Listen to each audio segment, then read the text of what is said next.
All right, good afternoon, everybody. I hope you can hear me all right. Just want to make sure everything's working, and then I will bring on Ed, and we will start the stream for real. Let's see, make sure everything's working. Oh, there we go. Got my good shirt on today for you guys. Ooh, I can hear a little bit of echoing through Ed's audio right now. All right, thank you very much, Vegas, for the pennies. I can indeed smell them.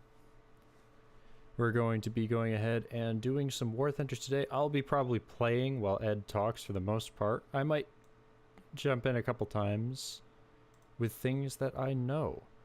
So let me go ahead and switch over the audio, and I'll bring Ed on, and we will get started with some gaming. All right. Do that and bring in my desktop audio. There we go. Everything should be set now. Okay, I'm just trying to figure out how to fix this audio thing that's jumping back and forth. So I'm getting a lot of double feedback. Do you know how to fix that bit? Not sure. I screwed up my camera though. You know what? Fine. We'll just leave it in wide mode. Okay. I'll just drag myself. Oh god, that is not the right one. Let me move this. There we go. All right. Sorry about that, guys. I don't have. I need to get like a stream layout and everything done, but I haven't been streaming for a while. Let me just pull up my chat, and then I should be good. I don't need the preview playing. Hopefully everything runs smoothly. I haven't really done any experimentation with streaming, so I don't know how well my internet will do. I've got good internet, but yeah. This is more of an experimental stream, so if you guys like what you see, let us know, and if you don't, let us know so we can work to do this better in the future. The idea is we're basically just going to kind of do a bit of a chill stream and just talk about inaccuracies in the game. We probably won't get them all, but you know, just different facts and stuff that you might not know. A little bit of an educational stream instead of just the typical watch someone play the game while you sit there and watch, I guess. I don't know. Okay. Did you get everything figured out? Probably not. I mean, I sort of stopped with technology in 1945, so. Well, as long as you leave if you leave the stream muted, you should be fine. As long as you can see what's happening on it. Yeah, I can see what you're doing. Yeah. Well, wherever you want to start, I can start at like the lower end of the tech tree. I don't have the top tier stuff for Britain, but can start. Well, I mean, I'll let you pick a vehicle you want. I grabbed the Electo from the marketplace with some of the stuff I had left over, so I can mess around with that. Oh, yeah. Oh, the Electo is a great little vehicle to start on. All right, let me make up a lineup for low tier, and we can look at that. I've actually covered the Electo in a couple of videos, so. Let's do Daimler. Sure, why not? The Independent. That's a good one. It's an awful vehicle, but okay. I guess. That thing.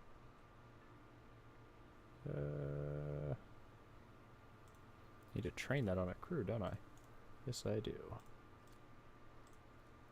Alright. Such a weird looking tank. Or tank destroyer, I should say. People get very upset when I call them tanks. Well, you know, it's kind of strange that the British don't really have a very good definition of what tank is, and people like to jump on the, oh, it has to have a turret and it has to have that and so on. It's not particularly true. It's changed. The definition has changed multiple times over the last 100 years. If you go back to the rhomboids, their tanks, you go to the 80s and future main battle tank and the casemated vehicles there. Those are also classed as tanks by the British. Oh, yeah. That's a good point, chat. All right, why don't you go ahead and introduce yourself, Ed, to start off. Everybody, they don't really know you. Yeah, so yeah, it's probably a good starting point, isn't it? So my name's Ed. I do the Armored Archives YouTube channel. Prior to doing that, I spent 6 years working at Bovington Tank Museum as a volunteer in the archives there, doing the archiving, and also covered the VCC, or Vehicle Conservation Center, doing the guided tours around that, as well as the museum itself. As a secondary hobby, I also worked for wargaming for a while. So all of the UK vehicles for the last 3 or 4 years have been my work and research. I unfortunately don't work for them anymore, so there won't be any more interesting, cool UK stuff. The other hobbies I do is helping various authors with the books. So authors like Craig Moore, Hilary Doyle, and the Wheel Foundation, Steve Zaloga. I've helped him a fair bit. And I also spend my time going to places like Fort Benning and different museums around the world and helping them where I can, and promoting other people. So it's been a fairly busy 5 or 6 years with some ups and downs. And yeah, now I'm just trying to really get my head around getting into YouTube and getting all this information I've acquired over the last 6 or 7 years and going to different archives on an almost weekly basis and getting this information back out to people out there, because there was an awful lot of bullshit out on tanks, and I thought it was time to get that fixed. Yeah, so that kind of introduces you guys to what Ed does. I linked his channel in the description if anybody wants to check it out. He does a lot more British stuff, so if you want stuff covered that's British, go and check out his channel, because I don't really cover too much of that, although with his help I should be covering more of that stuff soon. Yeah. Well, there was a big gap in British armour. There isn't many good historians out there that cover it, and what has been written, there was a lot of mistakes. So using all that stuff we have in the archives and finding all the documentation and going and sort of looking at the original vehicles has given it like an opportunity to actually start fixing the record a little bit. Not sure how I bounced off that LVT that first shot. But yeah, we're currently working on a pretty interesting topic. Okay, that was a ghost shell. Oh no, my gun just didn't fire.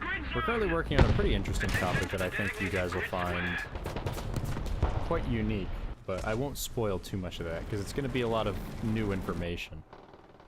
But yeah, this stream and ones like it, we're just kind of thinking of a way where we can do a stream and teach people about the vehicles and kind of do it in a more unique way.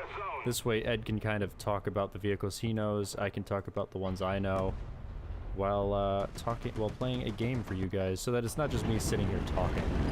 There's a little bit of background footage. Yeah.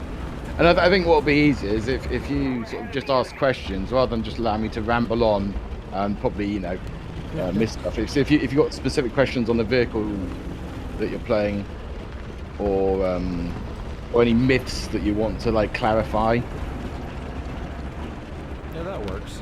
And you guys in chat are welcome to, oh, is it a little bit too loud? Here, I'll turn down my volume. It's a little hard to balance the audio with my settings that I have. Oh, I see one there. Ask him when he's going to finish the Crusader video. Yeah. You know, this is going to sound really weird, but I love doing the research and putting stuff together, but I tend to hate making the videos themselves, which is a bit of a downside for a YouTuber, isn't it? I will get the next bit done, but I tend to do stuff on what I'm interested on at the time. So I will do one video, and then when I'm looking through all the papers, I'll find an interesting nugget on something else and get absorbed into that. So I end up with a backlog of stuff I have to get finished. But yes, Crusader needs to get a lot more done, because there's a lot of Crusader to cover.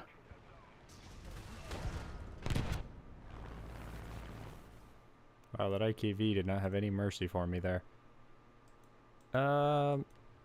Yeah, so if you guys have any questions for Ed, just drop them in the comments, and I'll try to think up stuff. I guess what Vegas said, that's a pretty good spot to start. What are some of like the worst myths that are out there, whether it just be British tanks or tanks in general? Because there's a lot. There's the normal ones where it's, you know, 5 Shermans for 1 Tiger, but those have all been talked about so much, it's almost like it is still a myth, but it's almost not worth discussing. Yeah, further at this Ronson's on point. Tommy Cookers have been covered a lot. I mean, we did find one reference to Tommy Cooker, from an Italian POW, oddly enough, not a German one. But in that same report, we also found the Italian tanks referred to as Caro Stupido 3 times. So that was quite interesting. But regarding big myths, I've started to cover some of these. So one that was quite surprising, I think, to a lot of people was the ARVRI, or the Armoured Vehicle Royal Engineers, and the alleged 290mm gun, which crops up everywhere on the internet. And yeah, it's not 290. We went and measured it. We actually had several measured, and they're of course 230mm. And so it was quite crazy that every book out there has this 290mm petard mortar. Wikipedia had it until it was recently fixed. Videos, films, games, 290. And of course this is all just circular sourcing. And you're thinking in the last 50 years, nobody has gone out with a tape measure and just checked this weapon. So that was crazy. The initial mismeasurement of that. Well, the spigot, which is the little spike inside what you put the round onto, is 29mm.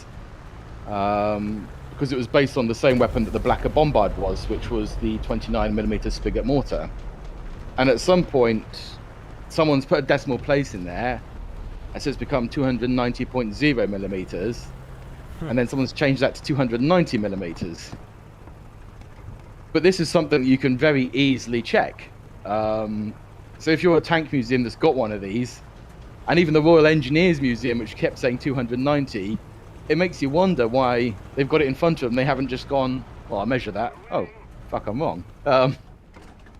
Quite incredible. I guess they just figured that somebody measured it at some point, so they didn't need to check it. Well, yeah, I mean, if you go back to every source says it, so you're like, oh yeah, 290mm. No reason to check it. There's no disputing. Ooh, there's someone on here with me. Yeah, if you go back to sort of 1945 and the materials that come with it, they have the correct number. Percy Hobart writes post-war 230mm. So the earliest we can find these mistakes is sort of in the 1960s. And then because of circular sourcing, everyone just copy and paste the same material over and over and over until it becomes the truth. And it can be quite difficult, actually, because if you say it's this, then people turn around like you just sort of pissed in their coffee, and they look at you like, well, duh, everyone knows it's 290mm. Look, the whole internet says it is. So that was quite an interesting... Run into that a few times with my videos, where you find something and it's like, wow, how did people never catch that this was wrong? Also, why is this guy still alive in our spawn? Stop. Thank you, BT7. But yeah. Yeah. Panther 2 was one of them. Yeah, Panther 2 and Tiger 2, 2. 105 are the two where it's like nobody has done any, like, Hillary has all the information out there on what they were, and yet everybody's wrong about them. I would blame a lot of that on War Thunder and World of Tanks. I almost blame War Thunder more, just because they kind of pride themselves as being accurate with everything, and then to be so completely wrong, like to the point where World of Tanks is more accurate about their Panther 2. It's a little embarrassing. Yeah, don't get me wrong, the Panther 2 is still wrong in World of Tanks, but the other big one I think is that surprises people is TOG. People believe that TOG has a 17-pounder gun because it looks like one from a distance, but it isn't. Well, it did have one at one point, right? Like they used... Oh, really? Nope. So the actual gun she has at the moment is a 94mm gun. And there is in fact a video out there, someone's going to measure it. But if you go through all of her papers, you can see the different step-ups, the 2-pounders, 6-pounders. There was even a binary turret with a two gun layout. There were side sponsons, and she goes up to like a 3.7-inch gun, which is 94mm. Similar to the one you find on Tortoise, but a much earlier version. And that was the gun that it actually ended up getting. And it's still there today. And yet, for some reason, even though the Tank Museum, for example, are perfectly aware that it's not a 17-pounder, they keep saying 17-pounder because they don't want to rock the boat and seem to look wrong, which is actually quite crazy if you think about it. You'd rather misinform people than just sort of accept the punch and say, yes, we were wrong, here's the correct information. Yeah, it is weird how little people want to do that. Like, I kind of have been trying to pride myself on being accepting of my mistakes, like with my Panther 2 video. The first one I made, I was wrong. I used bad source material, outdated sources that I didn't realize were outdated at the time. I had a comment the other day where somebody was basically like, oh, you're apologizing too much. It's like, what do you, like, yeah, okay, just skip past that part, but like also it's important to acknowledge that you make a mistake, especially when you're trying to be an educational creator. And I know Bovington has had it's a subject for another day, but they've had their fair share of mistakes, and you know, some of them I'm sure are just that, mistakes, but like, you gotta fess up when you do something wrong. Yeah, There's this is a big bit between historians. So a good friend of mine is Hilary Doyle, and he admits that some of the earlier stuff there were mistakes made. And the obviously famous one is the Porsche turret on Tiger 2, which actually goes back to a translation error between the guy translating the stuff they had at the time when they were looking at the papers. And he's spent a long time ever since there trying to clarify that the mistake, you know? That has had some effect. Less and less people now say Porsche turret, you know? Which is good. And the other one that we were having a laugh about when we were out in the States was when he first got access to the Tiger 2 that was at Bovington, he drew a picture of it because he's a draftsman by trade. And in the early pictures, it's leaning forwards very slightly. And he actually thought that's how it must be. What actually happened is the torsion bars at the front had broken at the Tank Museum. So she was leaning. And so afterwards, about the next 10 years, everyone that drew Yag Tigers, Yag Panthers, drew them with this slight slope to them because they copied his work without realizing that it was just because it was broken at the museum. Amazing. So mistakes do happen, but if you can accept that a mistake was made and correct it and then go out of your way to establish the new information, that's fine. It's when you have made a mistake and can't accept a mistake and can't accept the truth, no matter how much evidence is presented to you, that I discount you as being a good historian or even a historian full stop. All right, here, now that we can get back into tanks a little bit, yeah, I've got a good one here. This is one that there's a lot of misconceptions on, and Ed can probably talk quite a bit if he wants to cover some FV 4005 stuff. I know I did a video on it, which if you guys haven't seen, he helped me with, so the information in there is, as far as I know, pretty dang good. But yeah, there's a lot of things that people get wrong about the 4005, particularly the Stage 1 4005. Yeah. So, I mean, this vehicle actually does have a name. It was named Centaur, which was quite an interesting little factoid. So these vehicles were both designed with the idea of supporting the regular tanks and coming up with the biggest possible gun that they could to penetrate Russian armor at long range. And at the range that they thought they would have to engage the armor and the thickness of the armor, even the 120mm gun they didn't think was going to cut the mustard. And so they came up with a 183mm gun firing Hesh as the caliber needed. So they set to building these concepts, which were going to be originally on the FV200 hull. Support vehicle, and to do that they wanted 2 concept test beds on Centurions to start with.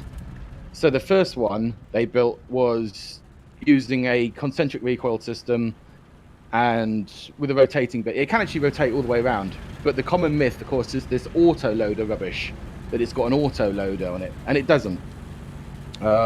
We've even talked to the guys that built the damn thing. So what you actually see, if you've ever looked at that photo, is there is a drum to one side. And what that does is it helps the loader, so he can basically rotate the round to line up with the loading tray, drop the charge, load the actual round, fire the gun, and then rotate the next round ready to line up with the loading tray. and people seem to think this is an autoload or a drum magazine, even though it's nowhere aligned with the breech or anything else. But that vehicle didn't progress very far, and then the second vehicle here, they actually made 3 of them. So when we were going through the Vickers reports and their accounts, we actually got how many guns were made, how many were fully completed, and how many were partially completed. So 2 of these were fully completed, and the third was partially completed. One of them ended up at Bovington Tank Museum. The other one went to the what would become Shrivenham and has been lost. At the end of the day, we didn't need these. We started entering the age of the guided missile, which could do everything that these could and better for a much smaller, lighter system. So they remain a bit of a curiosity, and today only one of them is still left, so that's the one at Bovington. And even that's a bit of a hodgepodge job, because the original turret was outside many years ago as a plaything for kids to climb on. And if you look inside, you can still see all the graffiti around the inside where people used to tag it. So it was left outside for many years. And then they decided to put it on a newer Centurion body as a display piece. But yeah, there's also been there's a lot of myth about this. Things like when it fired, it would basically rock up 45 degrees on its absolute cobblers. There's pictures of it firing, and it certainly didn't go up 45 degrees. The energy required would be absolutely astronomical to do that on a tank. Yeah, it also had if you look on the back there, that little plow would drop down when it was firing, which would help with the recoil. Yeah. We're probably mostly going to be covering British vehicles in this video, guys, since that's what Ed's main focus is. But I'll probably jump over and we can look at some of the, like the Panther II and stuff later, and we can talk about what's wrong with those, because I'm sure Ed has familiarity with those. Yeah, I do. What I'm actually trying to do is finding out how to... For some reason, I've still got some background sound from you coming back over the thing. I wonder if I can get rid of that. Because it's quite hard to actually talk when you're actually hearing yourself about 3 different times. I would assume it's from the stream somehow. Because I did hear it at first coming through your mic. Where the heck is everyone?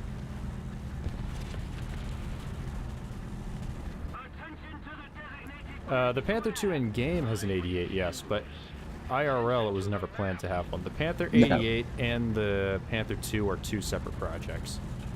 The issue is the turrets look somewhat similar, and they got combined at one point, mistakenly. I cover it in my... If you watch my second Panther II video, the one that's not marked as outdated, I cover exactly, or at least what I believe to have happened. It was basically just some stuff that got mixed up when there were things being written on the tank originally. Pretty much like one author made a mistake and then it got copied. And it got one of those things that got copy and pasted and circular sourced. It was like a mistaken date or something like that. They got the date wrong and combined 2 projects together that were... But yeah, I mean, the Panther II is currently at Fort Benning. In pretty good nick. And it's nothing like the Schmalton turreted vehicle or anything else. There's actually a very good video. If you like Panther II, there's a very good video with Hilary Doyle and Sophie at Fort Benning covering it. And they did a live stream, and then somebody had to like interrupt him and say, "What would you know about it, Mr. Doyle?" It's like, well, there we go. Is my audio any better now, guys? I turned up my mic a little bit. It's a little bit hard to fix it on the fly, so you guys will just have to bear with me here. Alright, I guess we'll take out the Centurion Abre. There's a pretty neat photo, if you guys haven't seen it, of one of these. Well, neat in the historical sense of the ammo detonated, and it is a very big explosion. Not sure the exact situation behind that, but it's an interesting photo. Yeah, so they actually tested these on the very first Centurion P1 was actually destroyed by 183mm in testing, and there's a good picture of one shot that's gone low, hit the suspension and taken off 2 complete stations. The second shot hits the turret and knocks the turret straight off the Centurion. But occasionally people say, whatever happened to the very first Centurion? You're like, well, there you go. It was killed by 183 in testing. They also tested the 183 against, or 183mm charges against the Conqueror, right?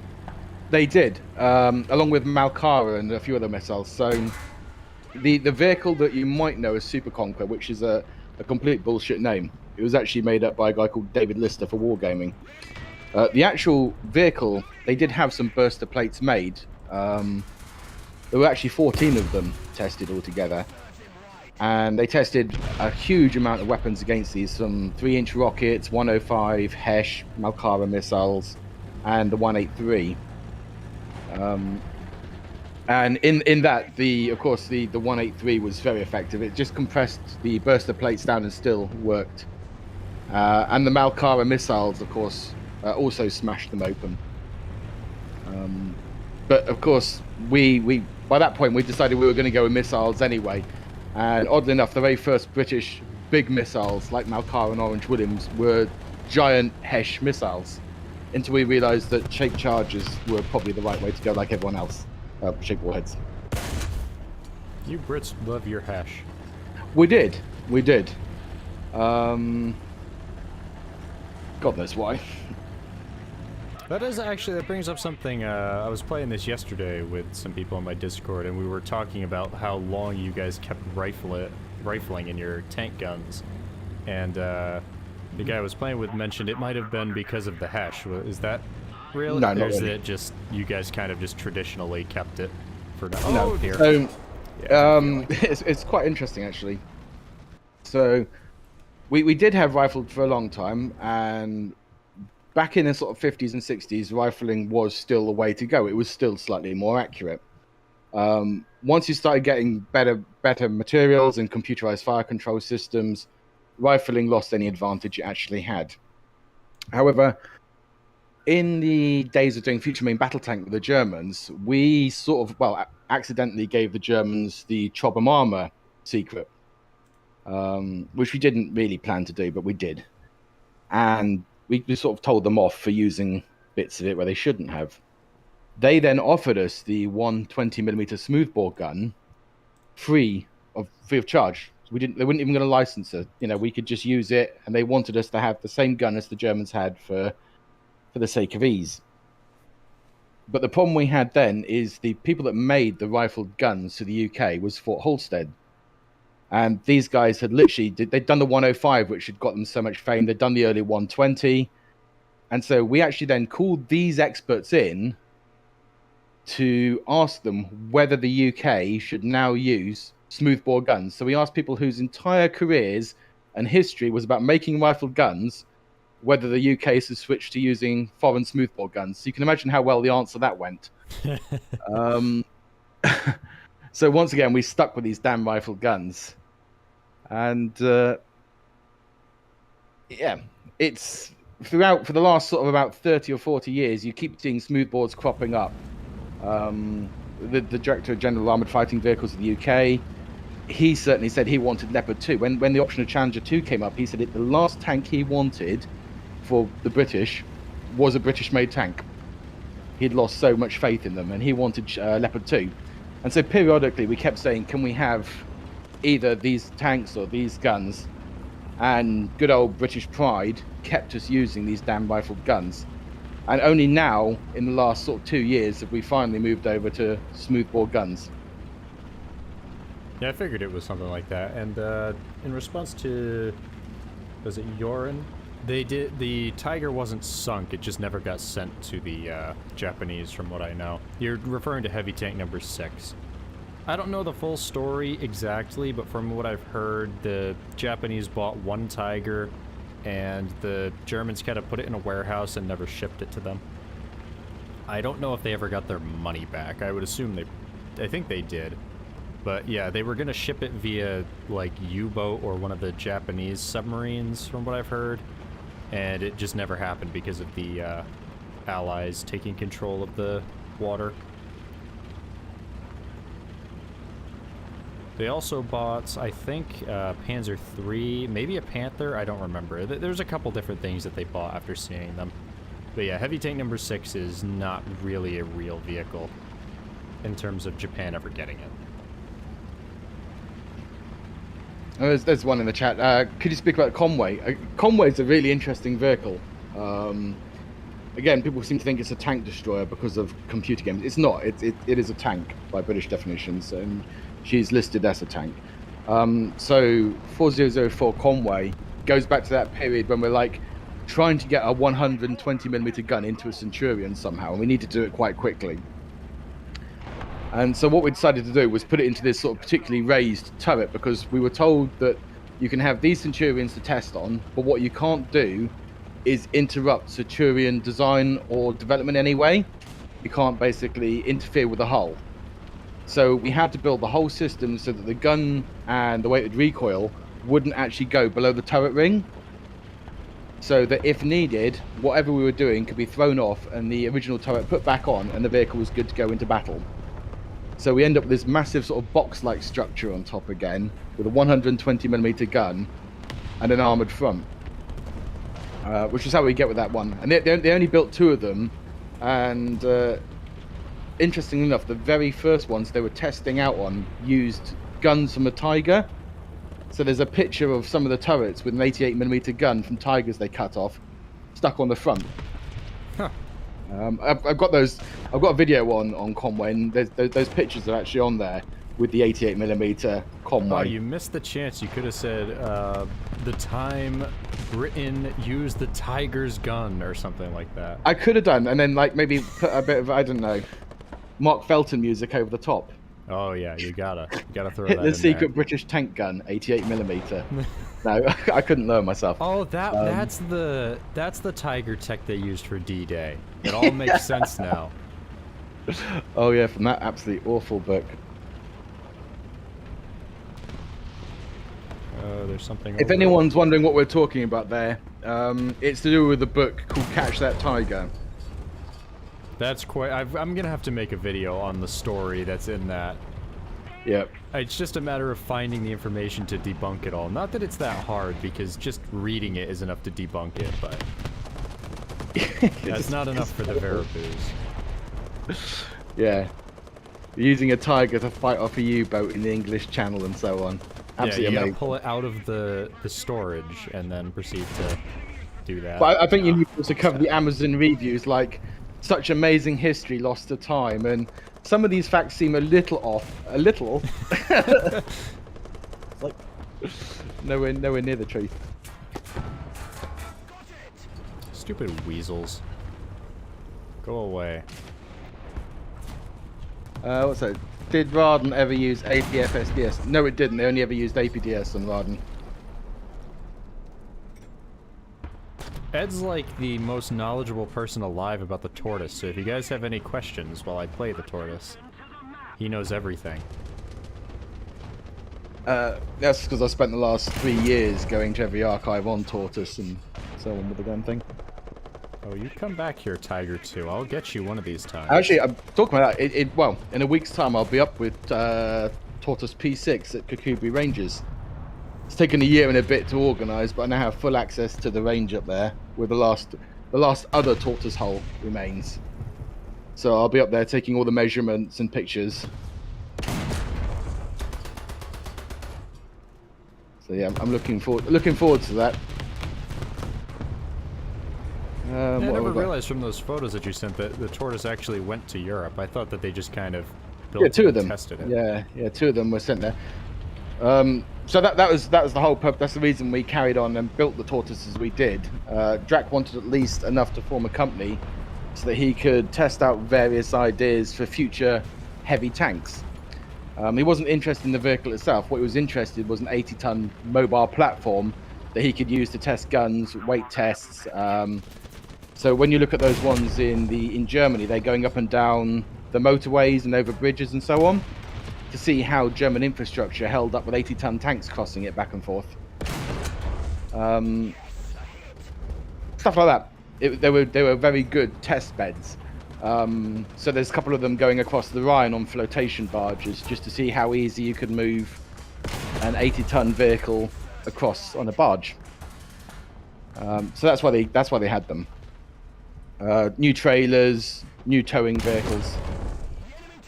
Yeah, that's why we kept tortoises. And of course the gun was very, very good. And there was some concern with the 20-pounder at the time, whose APDS was performing quite badly.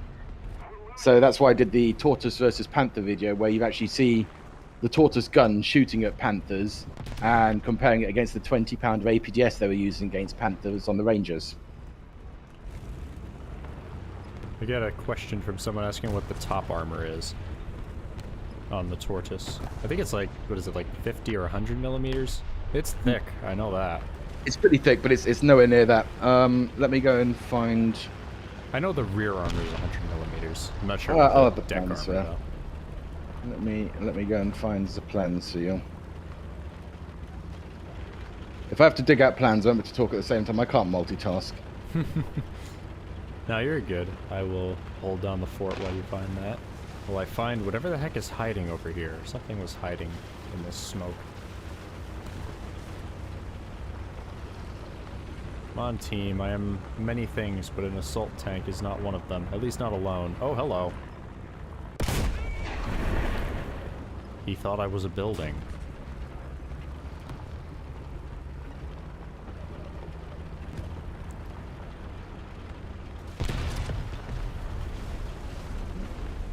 That is a tank over there.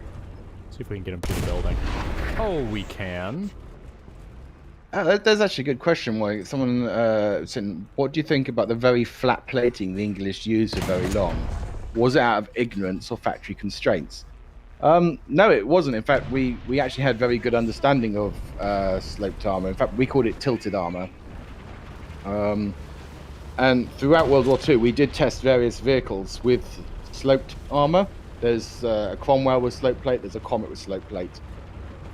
There's a couple of downsides to sloped armor that concerned us. One is it causes problems with where to put the bow machine gun, which, to be honest, you can work around, but we were being a bit finicky on that. The second problem is it takes up a lot of internal volume if you put the armor sloped.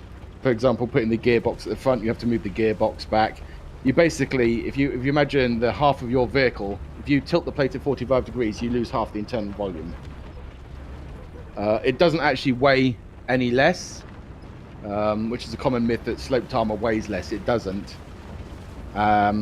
It takes a lot longer to produce and manufacture.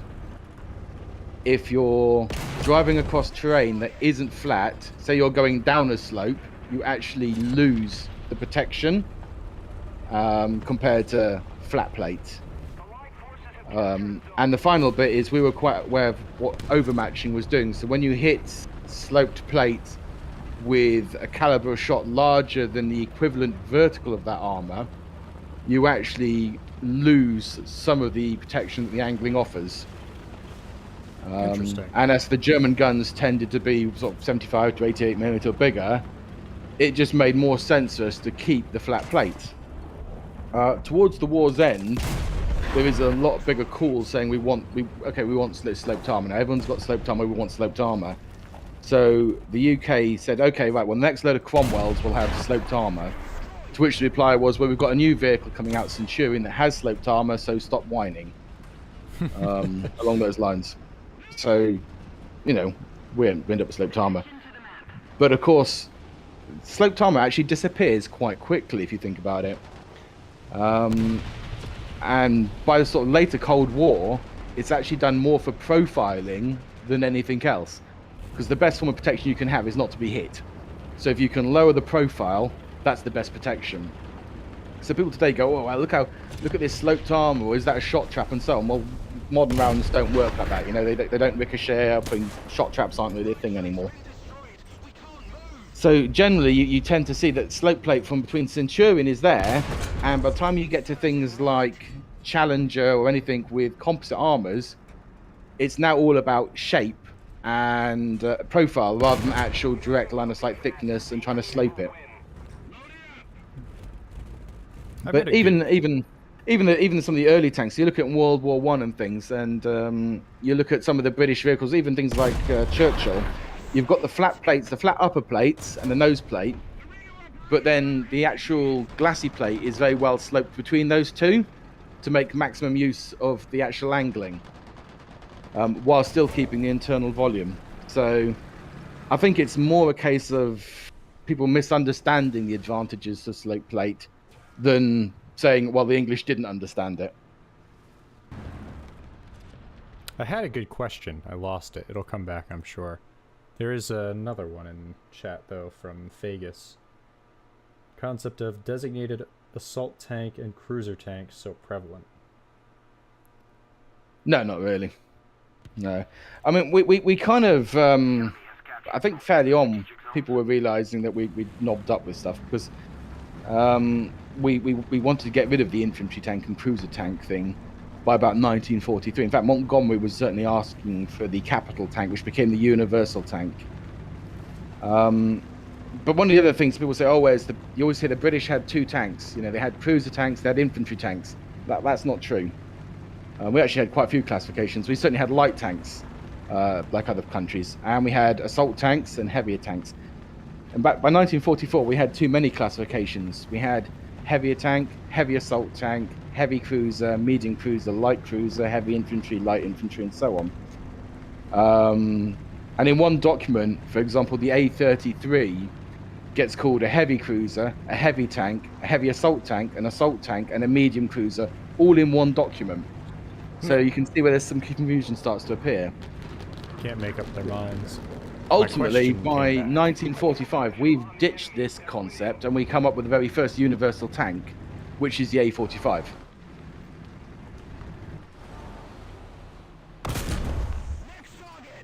Alright, yeah, I got my question back. I was curious because I've never really looked into it, but why are all of the, well, not all of them, but the majority of British tanks, why do they have such a terrible reverse gear? Or just reverse speed in general? I ran that one past Lauren the other day. She's a good friend of mine and owner of many a fine tank. And generally, the reply was because you only actually ever need that for parking up and lagering up. The tanks that you play in game where people are peeking over hills, shooting, peeking back, peeking, it's not how tanks are fighting. So generally, the reverse was only ever used when you were parking up or lagering up at the end of the day. It wasn't considered a legitimate get-out-of-trouble maneuver. So it's quite interesting, that one. Yeah. I figured as much. It's just weird because the British seem to kind of be alone. I guess the Russian tanks. No, the Germans had some pretty awful reversing speeds and so on. Yeah, I just mean with like more modern MBTs, you kind of see like a lot of them, they move pretty quickly backwards when they're doing those drills of like driving up the ridge and then back down and they're firing, and the British kind of seem to be the only ones that still, I'm not really sure about the newer Challenger, but where they have the slower speed, but I guess that's just a slower vehicle in general. Big thick lad. Yeah, I don't think it applies so much to modern stuff, but certainly at the time in World War II, it was just enough for you to look out backwards as you were parking up. It wasn't something. There wasn't a situation where, you know, you're on a tank, you're like, right, I got to peek up above this hill back and forth and shoot. It didn't seem to work that way. If we don't do something fast, the enemy will win. I don't know how many people I have to kill to take this cap point. Nobody else seems to want to drive up and help me. Oh, somebody else was asking if the Carnarvon was just an up-armored Centurion or if it was a design of its own. No, so Carnarvon's an odd little piggy. So obviously, to go to Conquer, well, we're going to go to Conquer. We're going to go through Carnarvon, but we have to actually go back all the way to Black Prince. So Black Prince was going through its development, and the company wanted to put the Bedford engine in, which Drac really hated, and he was determined he was not going to have this tank in service of the British if they didn't give it a proper engine. And there was a whole load of squabbling between these two.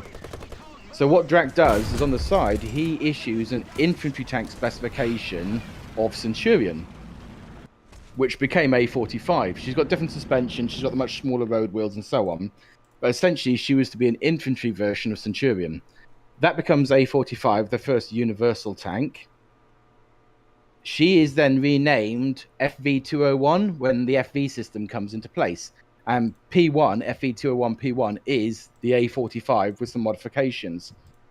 This goes through a whole load of design process. They remove one of the different auxiliary drivers pits. They remove the little weird bow turret thing that they had on it. And bit by bit, she starts to change. Then at the same time, you've got a tripartite meeting going on with the Americans interfering, as they do. And they turn around to the British and they say there should be 3 types of tank gun. There should be a 120, there should be a 90, and there should be a 76. Which was quite convenient for the Americans because these were the 3 gun calibers they produced. We weren't too keen on this. We agreed that 120 was going to be the heavy gun. We didn't care about the 90mm, and we didn't really care about the 76. So we then decided we were going to use the 120 on this hull, but the turret wasn't ready whatsoever, but we did have a hull ready. So in the meantime, we stick Centurion turrets onto that hull, and we form the Carnarvon, which is primarily a stopgap vehicle. It's only ever a stopgap vehicle to get the crews used to the new hull while they're working on the turret with a 120mm gun in it. And that's why we have it as Carnarvon. So Carnarvon is never a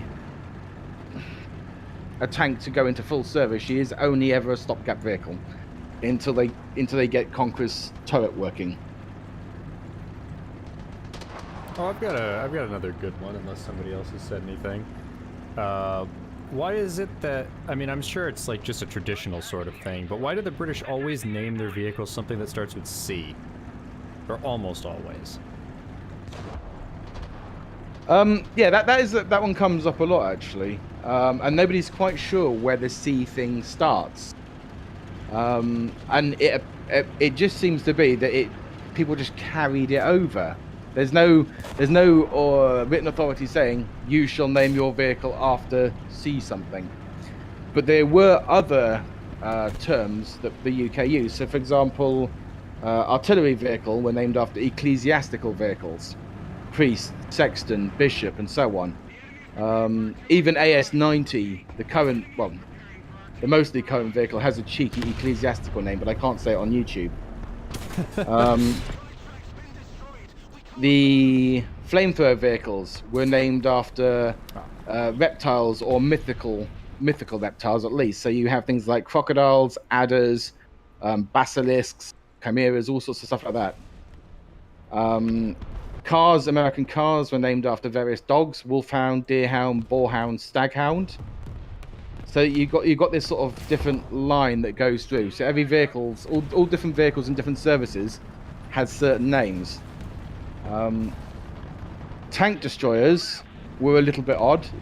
Some of the early ones have ecclesiastical names. For example, the M10 was originally part of, obviously because the tank destroyers were Royal Artillery in the UK, SPs. They're not part of the tank, regular tanks. They do get an SP name, so M10 has the name Curate. And the original name for Archer was Vicar, but they dropped those fairly early on. They then started switching over to just having A names, so things like Avenger and Electo, Achilles, whilst the tanks kept the C name. So when you, for example, see things like the Challenger Mark 1 or the Challenger 1 in 1943, people say, oh, it's a TD. Like, no, she's got a C name. She's called a tank, and she has a C name of Challenger rather than an A name. So yeah, there was like a sort of a method of doing things, but it was never officially written down that you must do this or that. It just sort of became a tradition. Interesting. For example, when Carnarvon came in, there was a whole hoo-ha over Carnarvon because we spelt it in the English way rather than the Welsh way, and the Welsh tried to sue the English over spelling a tank wrong. The Carnarvon, the name is a place, right? Yeah, it's in North Wales, but the actual Welsh way of spelling Caernarfon is different to how the English spell it. So the Welsh got really butthurt that we spelt the tank in the English form. The other name suggested for it was Caerphilly, which is a type of cheese. So yeah, but to date, nobody has ever found a document saying you must name things after a sea name, or you must name flamethrowers after a lizard or a reptile. People just did. Interesting.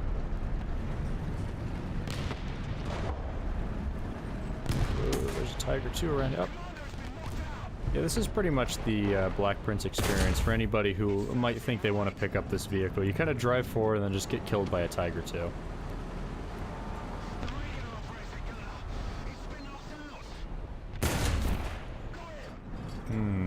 Missed the ammo.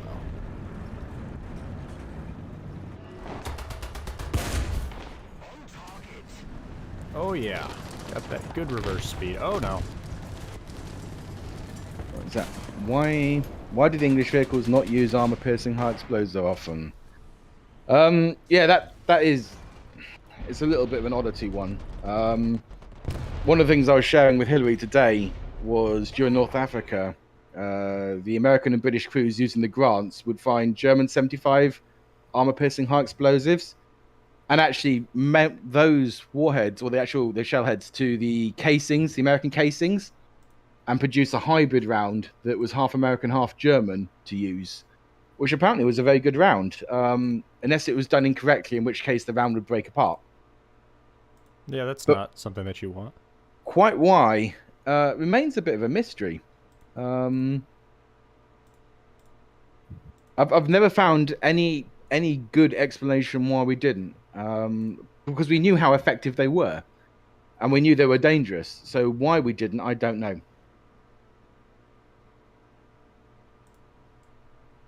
I'll actually have to keep an eye out for that more in the future.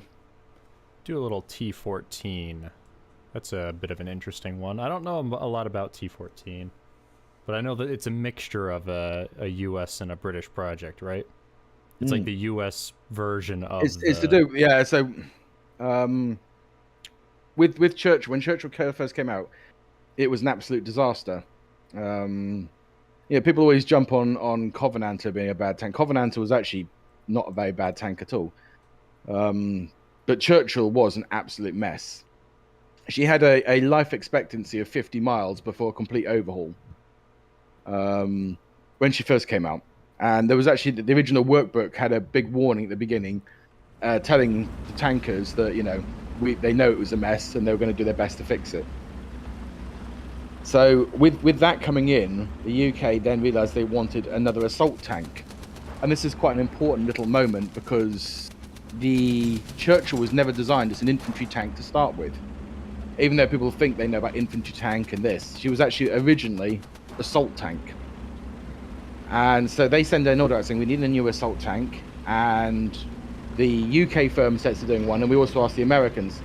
The Americans go and come up with T-14, and the UK come up with the A-33, which was never called Excelsior, by the way. That's a complete bullshit name made up. Yonksia, but there's no Excelsior. So A-33 goes to her trials and so on. The Americans send T-14 over.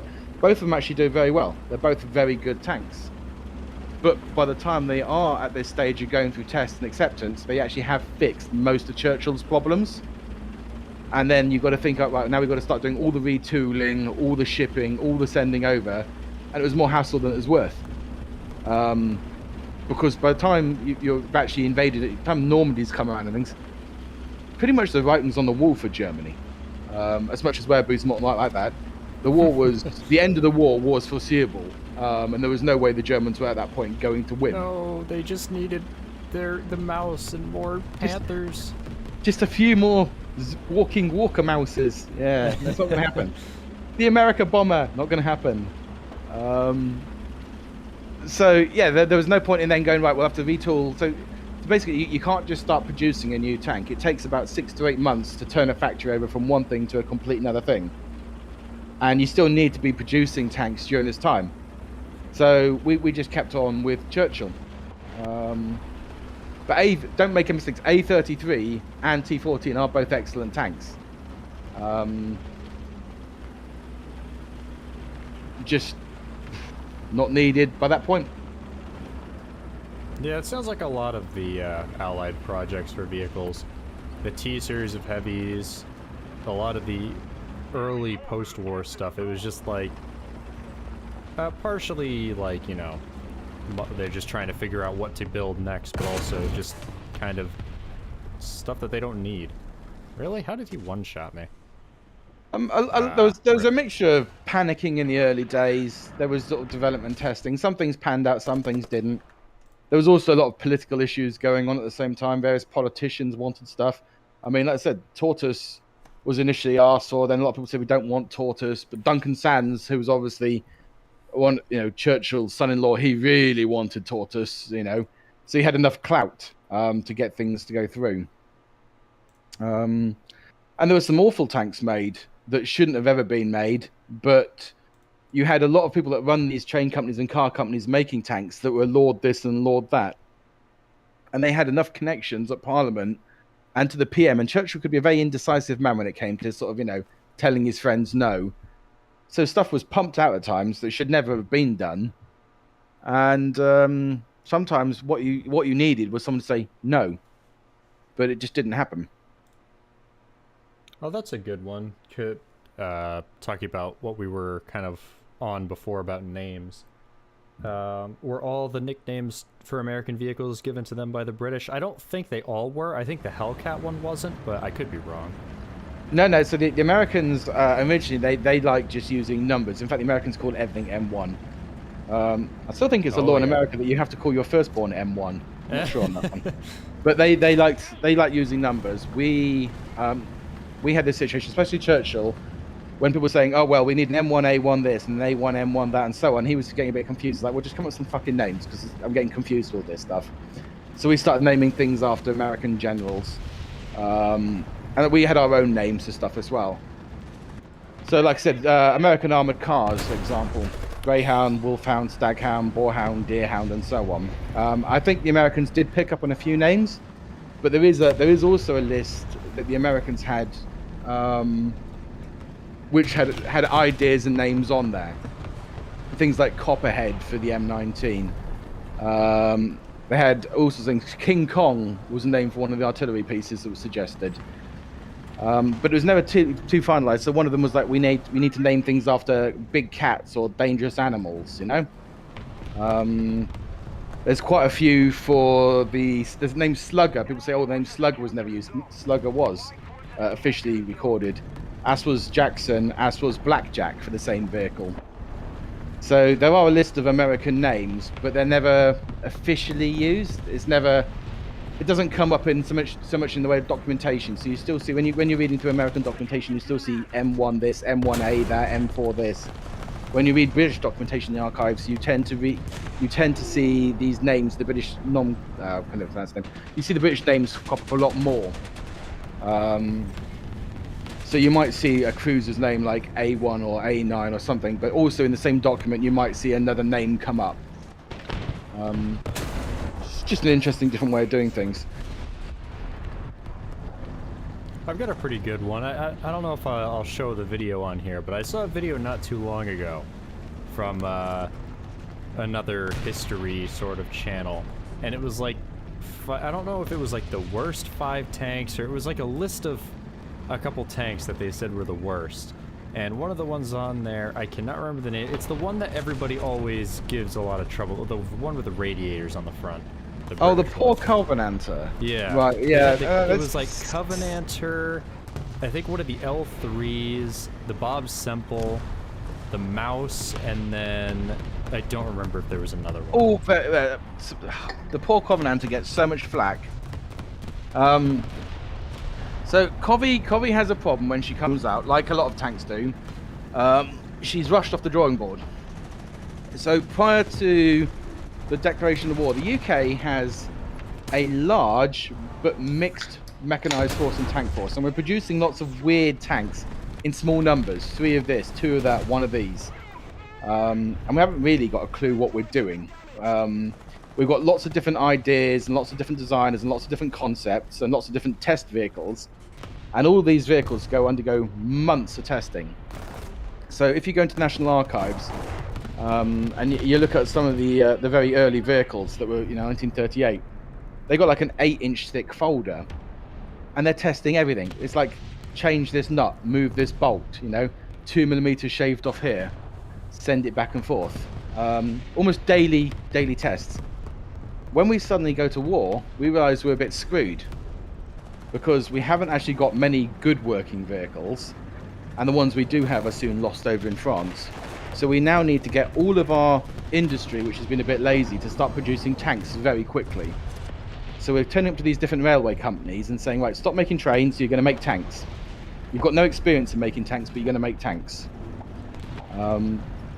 So, you know, Nuffield starts switching over, Leyland switch over, LMS, who made the Covenanter switch over. And a lot of these designs, they draw up the basic idea and say, how is this, you know, sticky out bit, tracky bits, engine bit. And the government's like, yep, go, get it out there. We need numbers and tanks fast. But what was more important to the British government wasn't on having an outstanding tank. It was getting these factories tooled up and ready to go. It was getting anything out there and getting these workers into a mindset of doing 24-hour split shifts and getting tanks produced. So we start churning out these tanks. And of course, if you turn a vehicle out without any testing, which we've done all the testing beforehand, you're going to have problems, a lot of problems. And the three bad ones were, of course, the Churchill, which just was awful. Its wheels just fell off all the time, for one. Crusader, which was an absolutely awful vehicle, and Covenanter. And the first Covenanters, the problem wasn't necessarily the radiator in the front, because to give you a bit of a talk on Covenanter, Covenanter's got a very small flat pack engine. And I'm just going to send a picture to... Because someone told me there's a Covenanter for sale at the moment, which is absolutely amazing. Let me just send you a picture. I wish I had more money. When you see it, you might think you had a lot of money. It's one of the ones they dug up, right? Yeah, it needs a lot of work. Here we go. I don't know if you can drop that in your stream or how that works. I haven't got a clue. But there's a picture of the engine. Oh, that's a 103. Oh, that was the one you posted earlier. I think I saw that. So the engine is very, very flat, and this kept you a nice low hull, which meant you didn't have to use as much armor, and you could angle your armor and all sorts of stuff. The problem is you couldn't put the radiators above the engine. So they put the radiator on the front, and the radiator on the front isn't necessarily a bad problem either. There's a lot of tanks there that have front-mounted radiators. Merkava has a front-mounted radiator. A lot of IFVs have front-mounted radiators. The problem they had with Covenanter was getting the cooling from the front to the back, and the tubing that ran it originally was too narrow, and the impeller was too weak. So this wasn't pulling the fluid through quick enough to adequately cool the engine, and therefore the engine broke down on a regular basis. Now, there's been a lot of bullshit like, oh, well, the water temperature was 212 degrees Celsius. No, it wasn't. It's not a steam engine. The UK used Fahrenheit, but she was very, very hot. And she'd also have other problems like spitting oil and so on. LMS took this to heart, and they actually spent a long time fixing Covenanter. Other companies built them. LMS spent most of the time fixing it. So they then come up with the Mark II, the Mark III, and the Mark IV. By the time they get to the Mark IV Covenanter, which is in 1942, that vehicle is now recognised as the most reliable vehicle in British service in World War II, and is recorded as such. Her running temperature was 52 degrees Celsius of her water, which is better than most family cars today. But as the major that wrote the report said, give a dog a bad name and it'll stick. So people today still go, oh, Covenanter, what an awful vehicle, despite it having a recorded range of average of 4,000 miles before a major overhaul was needed, which was better than the Sherman, it was better than the Grant, it was better than the Comet, it was certainly better than the German tanks. So yeah, the poor Comet has such a bad reputation that it really doesn't deserve, because they worked so hard to fix it. So they actually then, people said, oh, why didn't they send them out to Africa? You know, if it's such a good tank, why not send it out to Africa? Well, we did. We sent 4 out to Africa. And I was quite happy to find this report.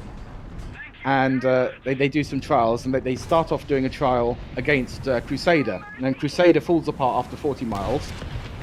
The Covenanter does a 1,200 high-speed run around the Suez with not a single major fault found.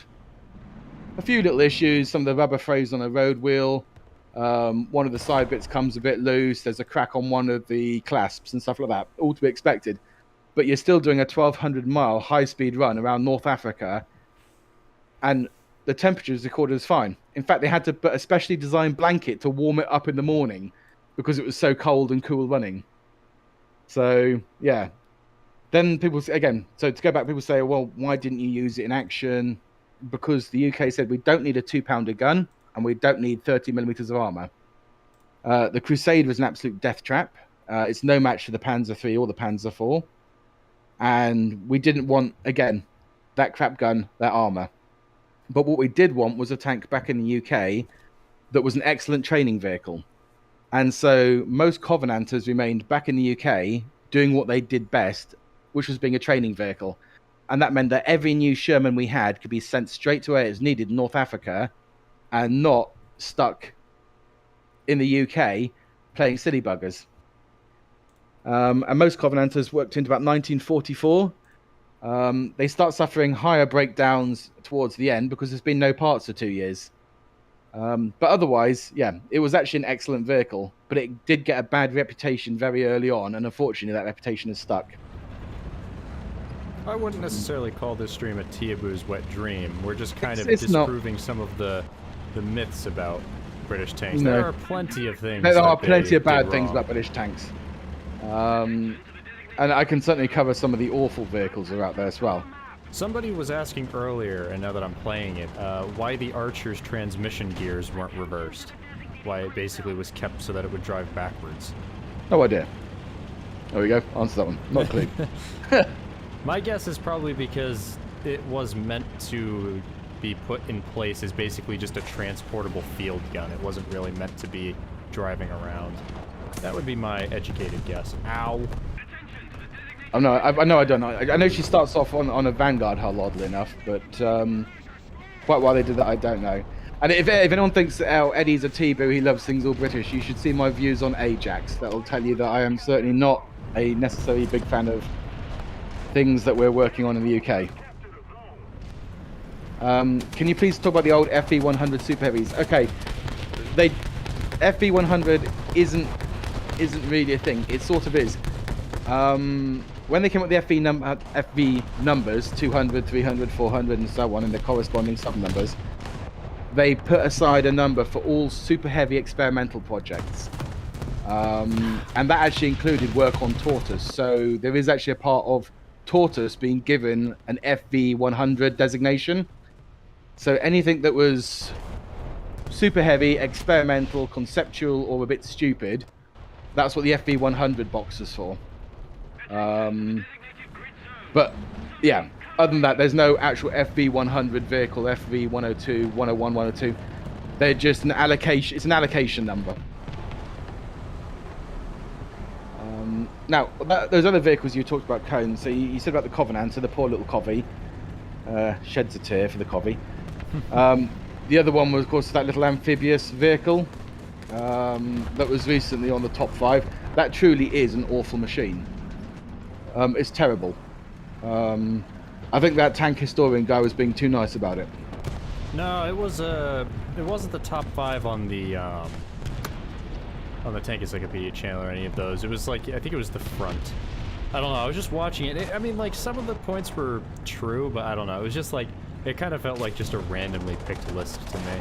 Because, like, people kind of dunk on the mouse a lot, and don't get me wrong, it was a terrible idea for a tank, but the engineering behind the vehicle wasn't really bad.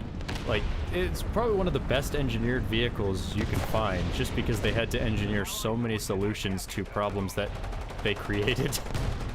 Yeah, I mean, I'm not a big mouse fan, I'll be honest, but I remember we were out in the US. We were staying at this thing with Hillary and Sophie line about 3 in the morning, and he was chirping on about mouse. And one thing he said was that there's a famous picture of it bogged into the field with sort of mud up to the thing, and she managed to get herself out of that mud. Yep. She wasn't towed and pulled out; it actually managed to get itself out of that. All they which had is to pretty do impressive. was dig it out so that it was, because it basically high-centered itself on the mud, so the tracks weren't contacting. So Yeah. they had to dig it out, and then it was able to drive out under its own power. Yeah, which most vehicles, especially things weighing 180 odd tons, shouldn't be able to do. Yeah. Ferdinand Porsche was quite ingenious when it came to some of that stuff. But Yeah, he was. was. It was somewhat mistaken in other areas, but you know, The problem with mouse is people have this obsession. Oh, if Hitler had a few more mouses, it would have made no difference. Yeah. You know, we had bombs that would go through battleships. We weren't really worried about something on tracks. And they actually built, I think it's somewhere in the range of like 8 or 10 hulls in total for the mouse. Like, There's certainly a them. picture I've got of 6 hulls and about 6 turrets stacked up in various forms. Yeah, I don't remember the exact number that they built, but they only completed the one, and then the second one had... Well, the first one didn't have a proper turret, it just had weights, and then the second one was the completed one. The one that survives is a combination of the two. Yeah. But was it what Germany needed? Absolutely not. Yeah, no. Like, it was a terrible vehicle, but in terms of engineering, it's just fascinating. Yep. In terms of engineering, in terms of tank engineering, it was a dead end as well, you know? Yeah. But it's just, it's a very interesting design to me, because it's like, it's not only is it the heaviest tank that's ever been built, but it's also got, like, basically a hybrid system for its power. So, you know, you've got the engine and then it's electric drives, which obviously didn't really go anywhere with tanks, to my knowledge, but it's just very interesting that they had to come up with so many solutions to a problem they created. Yeah, I mean, a lot of people go on about things like, oh, resources, lots of resource wasted. Not really. You could argue there are probably more resources wasted in allocating rail space and, you know, accommodation for the engineers than there was anything else, given the amount of materials they're putting everywhere else. But Mouse was not going to save Germany, not in any way whatsoever. So yeah, the amphibious vehicle that we're talking about was the L1E3. No, I was talking about the L3 Italian one, but yeah, if you want to cover the Oh amphibious yeah, thing, go right ahead. I don't think that's even going to appear in War. I think it's too useless for even War Thunder. Even you couldn't give it away. There's a version of it in here. It's the one with the 20mm anti-tank gun. No, the British one, the L1. Oh. Yeah, it's in the Vehicle Conservation Centre. It's one of the few vehicles that I had to... When people said, oh, what's the most useless vehicle you have? It's that. So, the problem they have with it is, yes, it does float, and actually, it does paddle up and down the rivers quite well. It has a few, what I'd call major design flaws in the tank of any description. It can get in the water, it can't get out. Oh no. It doesn't have enough horsepower, grunt, or track width to get out of most rivers. So that's not particularly good in an amphibious vehicle. It's only got a 303 machine gun, which is pretty useless. It's not bulletproof. And I tend to think that a tank should at least be bulletproof. It's not bulletproof. Now, the problem with it is the buoyant material inside is kapok, which is a sort of like a cork derivative. It's also highly flammable. So you're in a river that you can't get out of, you're not bulletproof, and then if someone shoots at you, you immediately catch fire and then sink. Yeah, that's not really the best. You know, when it comes to what I'm looking for in an armoured vehicle, one that spontaneously explodes and then drowns itself, it's not really up there, is it?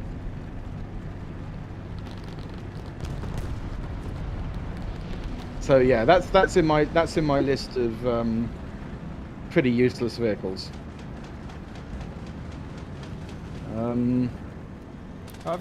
It's just kind of more of a topic than anything, but I saw recently there were people in your Discord talking about, it was like an article written basically about the British and how they like reviewed the T-34 originally when they got one.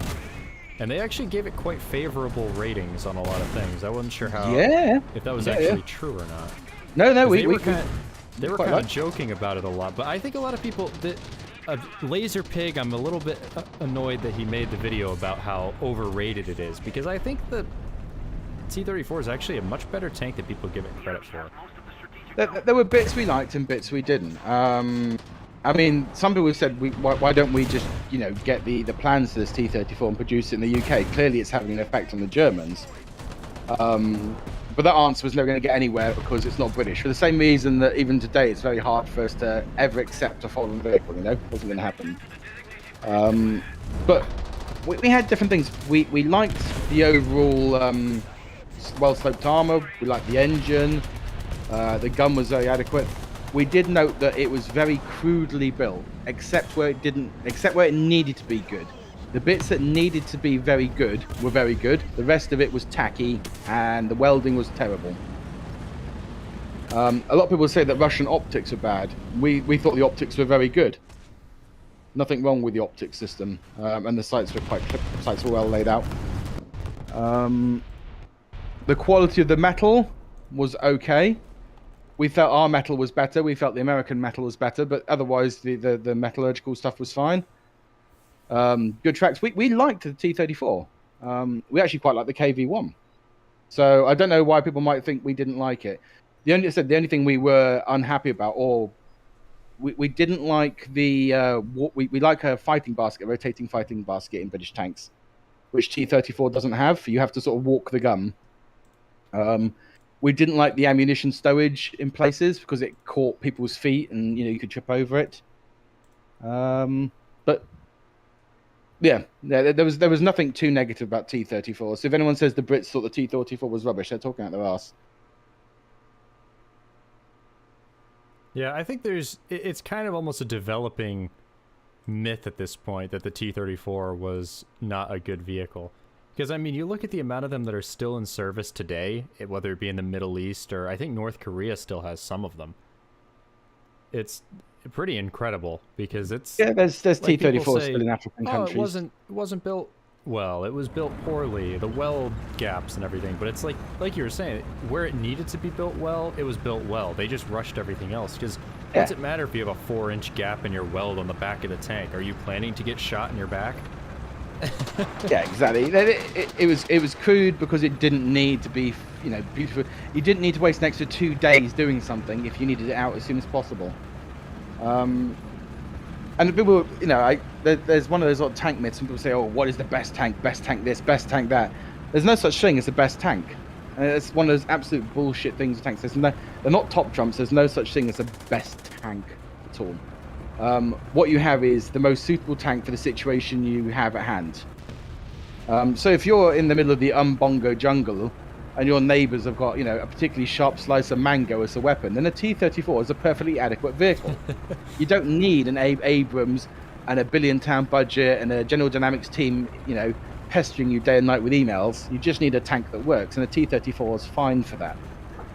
And any tank that is still running after 80-odd years is very good. I mean, let's be honest, the British can't get Ajax to work, and that's only 3 years old. So there you go. There's nothing wrong with the T-34 at all.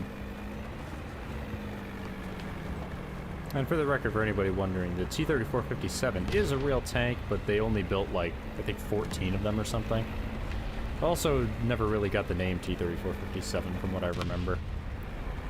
No, there's a good book by, if you want T-34 stuff, the guy to go to is Francis Pullum. Yep. He's just done the big book T-34 Shock, which is probably the most completed book on T-34. It's like a 3-inch thick brick. I need to talk with him again at some point so I can work on a T-34-57 video, because nobody's really talked about this tank. It's kind of like the forgotten T-34. As much as I said the T-34-100 was back in my old video, I think even less people have talked about this one. Yeah, he's an excellent guy on T-34. You can sort of show him one wheel or one bolt, and he'll be like, "Oh, well, this was T-34 made in factory 152 on Tuesday the 25th, May 1943 by Sergey, who just had kippers for breakfast." You're like, "How did you know that?" He's incredible on T-34s and T-35s. Obviously, I do really respect a really good rivet counter when it comes to this stuff, because they know on a particular subject area every little niche detail. Yeah, he helped me a bit with my IS-7 video. He gave me some source material for that. He also cleared up a misconception that even I had, that the early T-34s carried a spare transmission on the back. That's actually completely wrong. It's based on the photo of one T-34 that was carrying one when they were relocating the factories. So yeah, if anybody ever tells you that the early T-34s weren't very reliable, it's actually mostly a myth. Someone's there comparing Ajax to T-34. I'm just comparing to a vehicle that works 70 years later compared to one that can't work 70 minutes later. But I have a particular hate dislike knock out his Ajax. breach. Oh, I'm gonna die. Leave me alone. Oh no. No.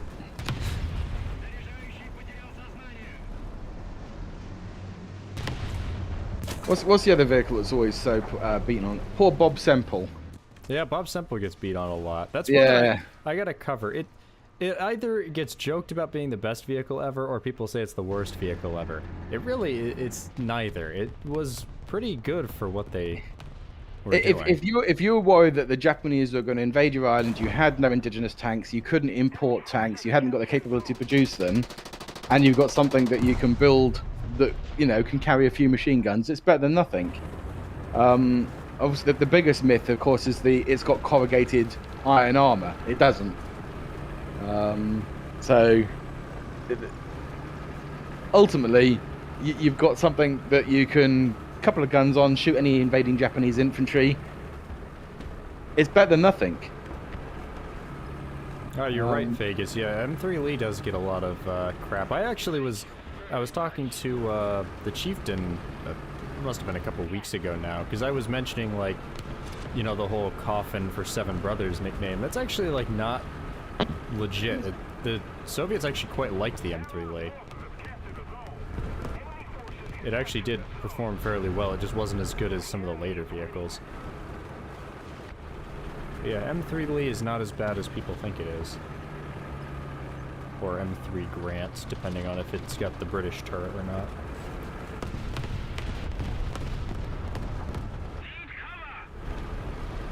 I'll find some targets here.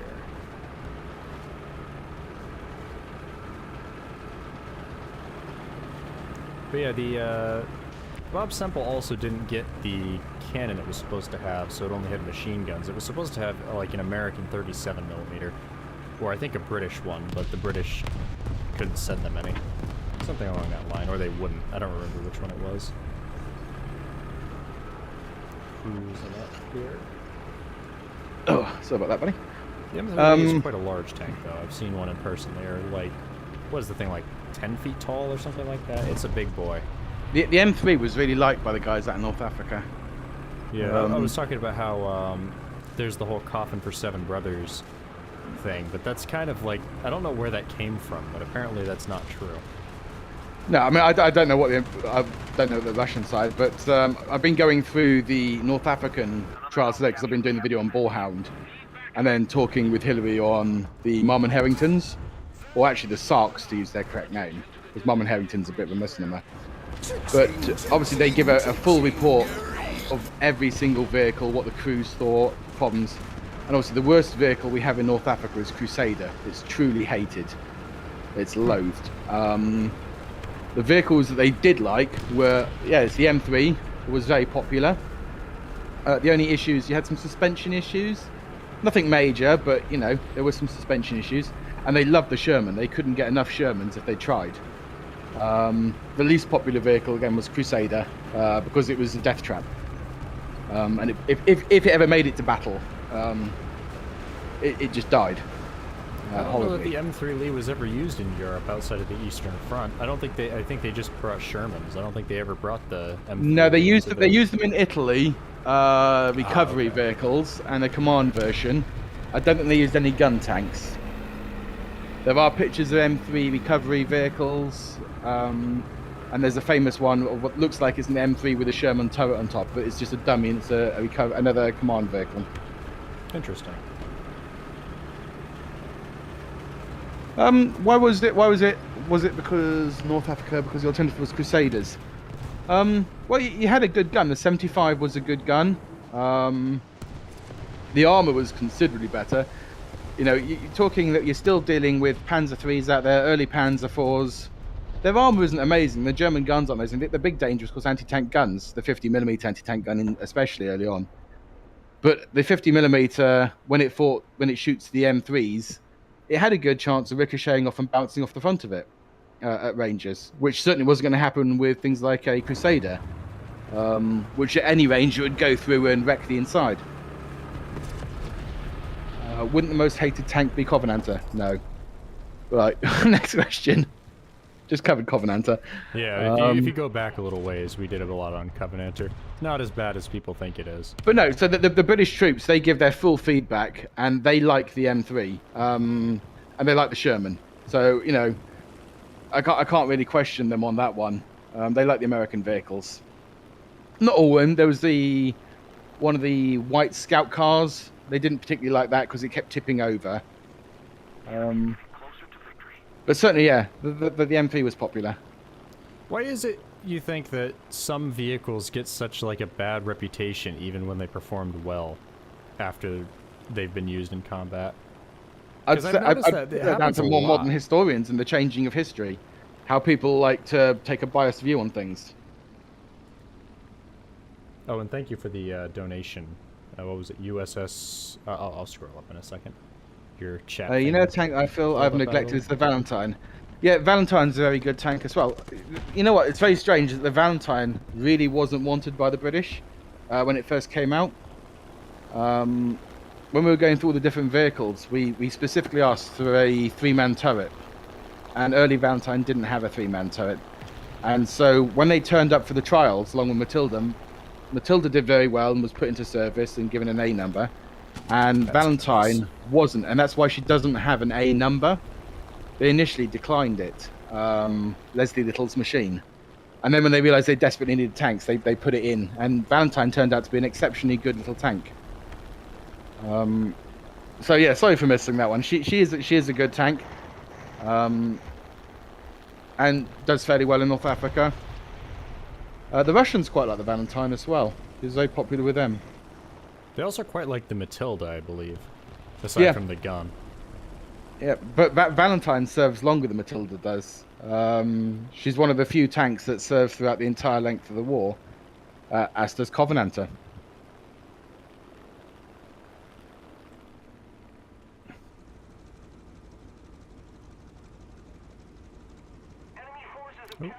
Go help that LA7. Did the Daimler armored cars and similar ACs have positive notions? Some of them did, some of them didn't. For example, the Humber armored cars are given a bit of a slap down. They're not very good and they're not wanted. The AEC armored trucks were considered pretty useless. One truck that we did like was the German captured Opels and Volkswagens. Couldn't get enough of those. We liked those. The best cars that we liked for a while were the South African armored cars, the Sarks. They were very popular.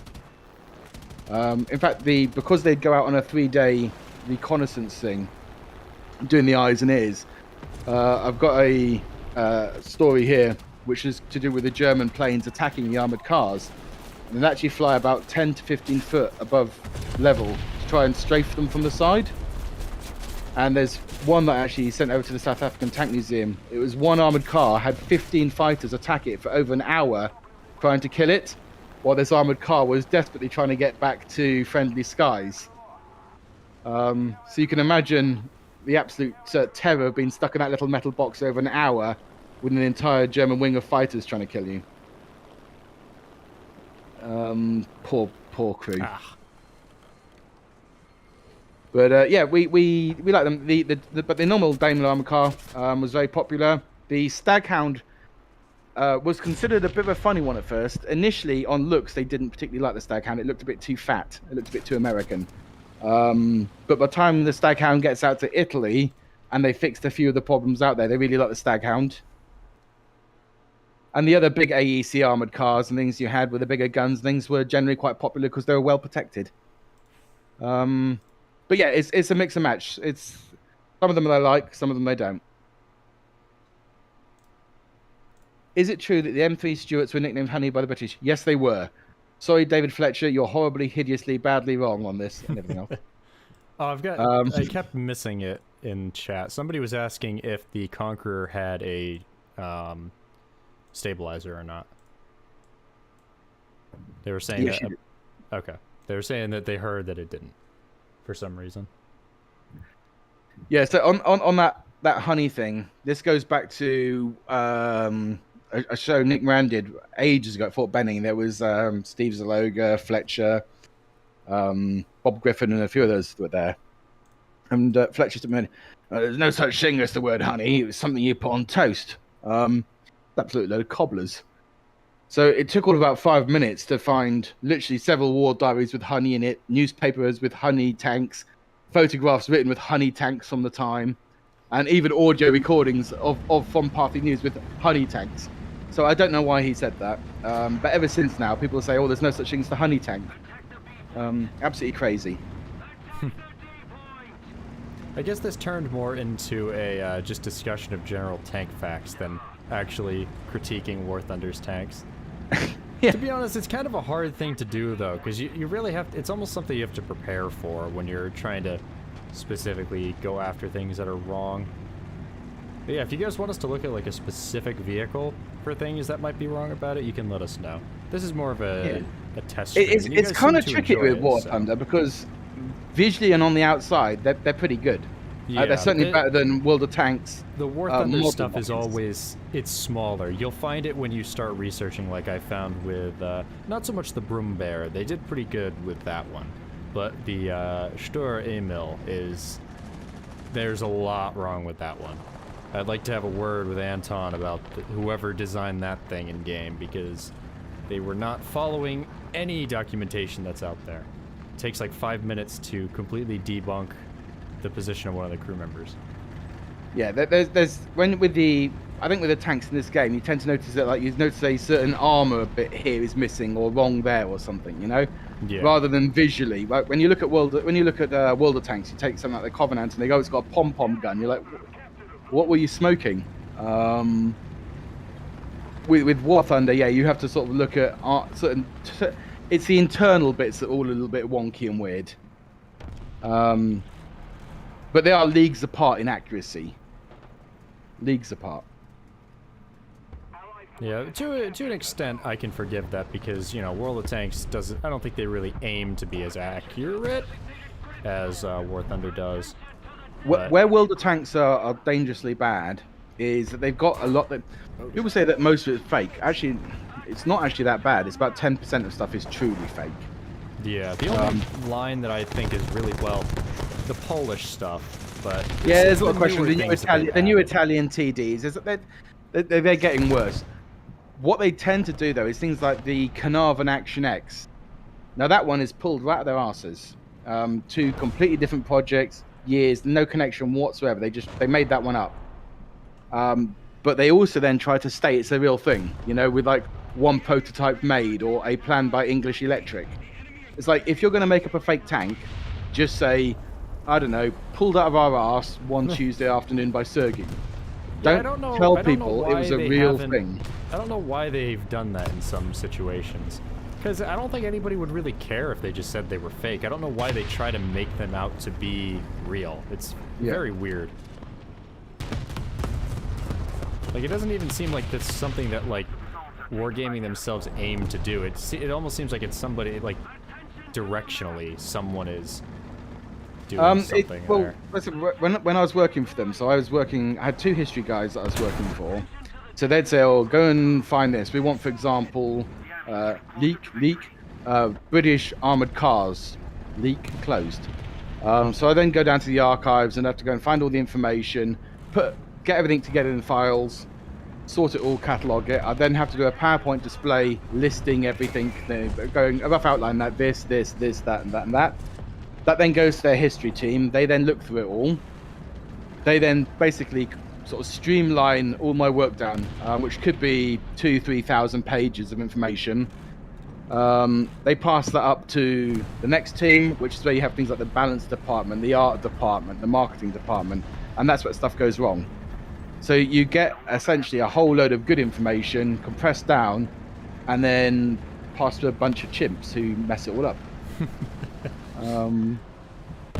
So, for example, the light tanks that I did for them, the UK light tank line, I did all the work for that. It was 14,000 pages of information. It had everything. It had every photo, every blueprint, every part number you could want. And they still had cocked it all up. And so when it first came out, and I watched it, and I watched everyone slate it off, and I almost wanted to weep. I was like, what have you done? What have you done to my beloved line that I had literally given to you on a plate? How did you ruin this? But again, the history guys, they don't have much choice either. It goes up to the higher management.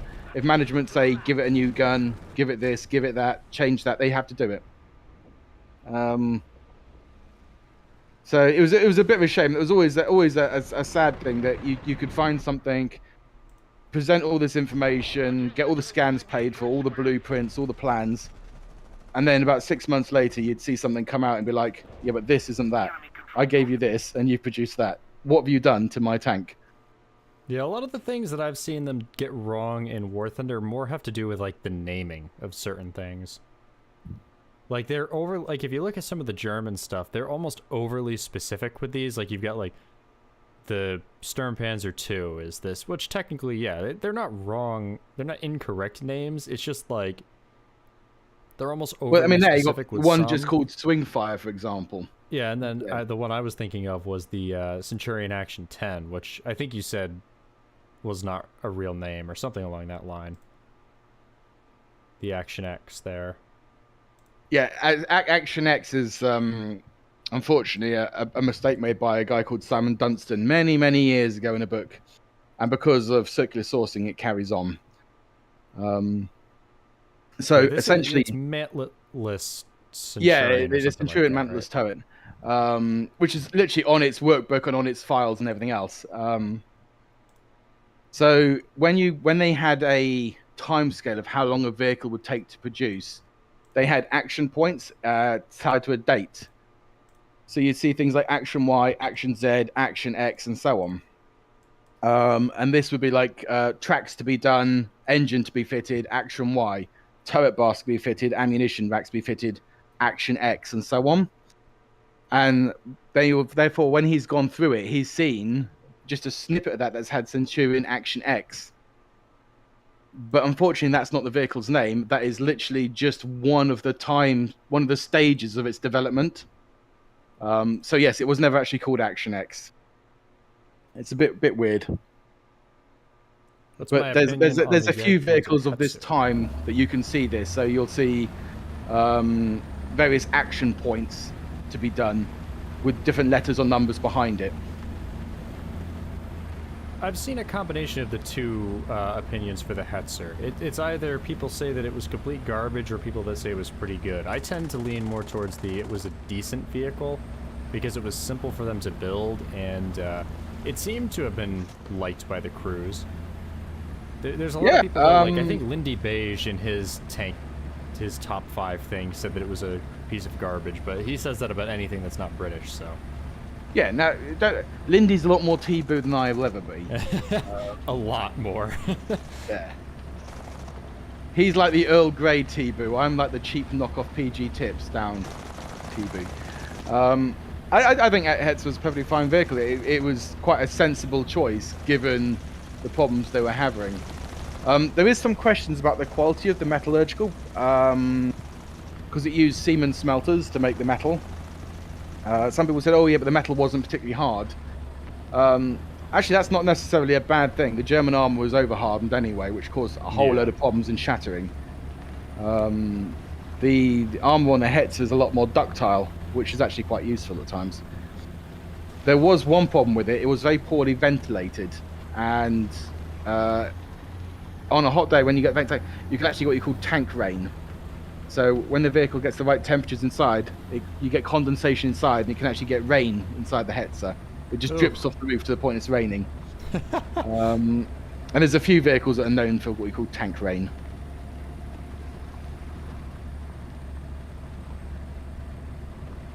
Was Centurion mantletless intended to enter production, someone says, or is asking? Yeah, the mantless turret. There's been a whole load of stuff there, because we know how many of them were made. We know where they went. There's never been a bit of what was the plan, because there was never a British GSOR or General Staff operational requirement for this. So normally, if it's something for our service, we get either an ORC operational requirement or we get a general staff operational requirement, hence GSOR, that you might see a lot of stuff. That was never issued. So we believe it was an export option. Obviously, we've got Chieftain coming in, tanks are changing, we've still got Centurion bits around, so we think that this is a plan to basically export these tanks alongside things like Chieftain, which have not got its own internal turret as well, internal mantler. But it's not recorded anywhere. It's got all the development notes and everything else, but they don't actually record what they want to do with it. But there's no allocated funds from the Treasury, which would indicate that it's not for us anyway.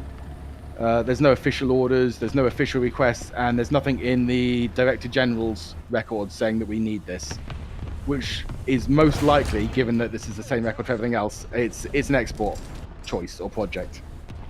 Interesting. Attention to the designated grid square.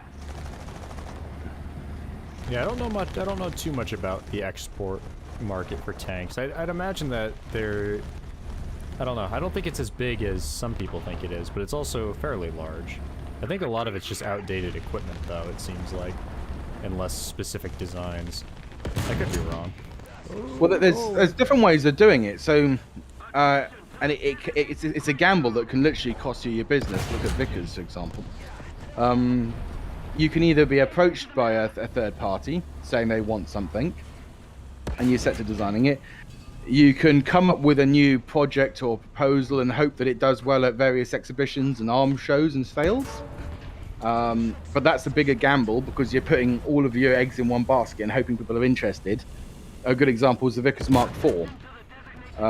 They completely designed this vehicle hoping that there would be offshore clients would rush to buy it, and nobody did after you put a lot of money into it. And then the third one is just updating other nations' vehicles, like the T-55 projects, or new packages for T-62s or for M60s and so on. And that's usually the safest option, but doesn't make you the most money back. So yeah, I mean, Vickers really cocked it up on the export stuff. They just consistently balls things up really there, because they had a very much an old imperialist attitude of, well, we made it, we're Vickers, we're British, why wouldn't you want to buy it? Without realizing that if you're trying to sell something to a country that has T-55s, they want something priced around T-55 range, and you're offering them something that's 4 times as much and doesn't do anything different. And quite often they'd cock things up. I mean, they went to one display in Dubai and they sent the wrong vehicle. They sent a vehicle to Thailand, and they started doing night firing and didn't realize they hadn't brought any night vision devices to the onlookers, so nobody actually knew what was going on. And rather than accept responsibility and go, we balls that up, it would be Vickers' sort of attitude of, well, you know, how ignorant are these locals that they can't provide their own stuff? They just didn't realize that the world was changing. Got a good one from Baron in there. Was the Parsons turbine expected to be used in things like the Cent, Conch, Chieftain, etc.? Had it continued after testing with the FV200 TTV? Oh, hello! Wow, where'd that heat round go? Oh, it was your voice, and there was like this random hello shout. I was like, have we got a third person? No, I just got surprised by a guy driving around the corner. that turbine's a bit of a sad story, really, because it was, you know, it was a very early working turbine. It did take up a lot of space. It took up more space than was needed, but it could have been refined. I've not seen any reports or anything saying it was suitable, desirable to go anywhere else. The sad bit about it is there are 2 parts that are left in the Vehicle Conservation Center, just two parts. But the rest of it was in the vehicle that was turned into the observation platform. So the actual hull itself, I can see if I can find it for you. Yeah, it's known as the Yellow Peril at Bovington. No. So if anyone remembers old Bovington, they had what looked like a Conqueror hull with a big raised superstructure on top of it that they used to do all the tannoy announcements and things. And if you look at the back of that, you can still see the slatted engine and the rear vents. They scrapped that vehicle and they scrapped the engine with it, sadly. So, unfortunately, not only did we lose a very early FE201 hull part, but we also lost the gas turbine engine, bar two small parts. Yeah, sad turbine noises. We've lost that one. Well, you know, I guess people are thinking in chat, well, they were thinking earlier that we're a bit too much of a Tiabu stream, so yeah, we talk about how some of the British MBTs and the issues with those that a lot of Tiabus like to not acknowledge. Oh God, you know what? I said if I was a Tibu, I'd say, oh yes, Challenger, best tank in the world, and so on. You know, British tanks. But unfortunately, you know, everyone knows my Discord. I'm the first person to say that the UK can no longer produce tanks, hasn't had the ability to produce tanks for a long time, and has really shot itself in the foot with anything to do with tanks. We've really buggered ourselves. And people now saying, well, what about Challenger 3? You know, brilliant, breast, amazing. It's got German parts. It's got to be good. And the logic there is absolutely daft. So the new turret is made by the Germans, or the vast part by the Germans. And people saying, oh, it's got to be the best turret. But the Germans' bread and butter is the Leopard. That's their export, baby. That's their money. They are not going to make a turret and system better than their best-selling product. It would be business suicide to do so. So if anyone turns around and says, oh, the new Challenger 3 must be better than Leopard 2 and be better than this, just point out that there's no way the Germans are going to actually make something better than that. Is it better than what we had, though? Yes, undoubtedly so. Challenger 2 was old. It is better than what we had, but, you know, it's not as good as Leopard 2. Oh, that's actually a good topic, Vegas, to bring up. What is your opinion on the people that keep leaking stuff in the War Thunder forums? They're fucking idiots. Oh, sorry, did that need more? Okay. I don't know. It just seemed like an interesting topic from someone who works in the archives. Well, I mean, yeah, it's they're absolutely daft. So the guy that leaked the British stuff, it wasn't the first time he's done stuff like this either. He's put other pictures up before that were very, very questionable. And I'm not going to go into who it was, but there was another guy that did a lot of online tank stuff that leaked stuff to Armored Warfare, and he actually got a full investigation by MI5, and so did the army at the time, and they were not happy about that. And then I understand was it a French guy did some leaking stuff, didn't he? There was a French one as well, and there's also the most recent one was a Chinese leak, which well, the French aren't important. Has some balls. Yeah, exactly. The French aren't important, but the Chinese guy, I mean, trying to leak Winnie the Pooh's secret plans to... Yeah, no. I don't He's not understand gonna get why you would do that. That's just, I mean, unless they somehow had it and don't live in China, but like, that's just, I don't know. Yeah. I mean, if I didn't live in China and I did it, I'd probably never order Chinese food again just to put it on the safe side, you know? But if I lived in China and did this, no, thank you. Plane's not up And you know what? It's like always find like the War Thunder team, like, oh, please don't do this. This is really bad. We are not passing this over to our own intelligence forces. Please don't do this. Like,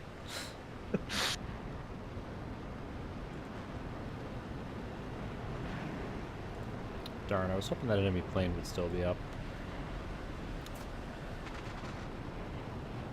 No luck.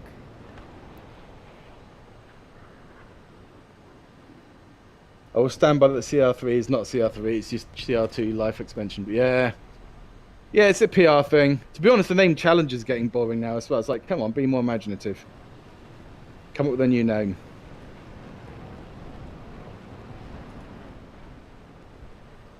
They could come up with call it Covenanter again. That'd be great. Covenanter 5.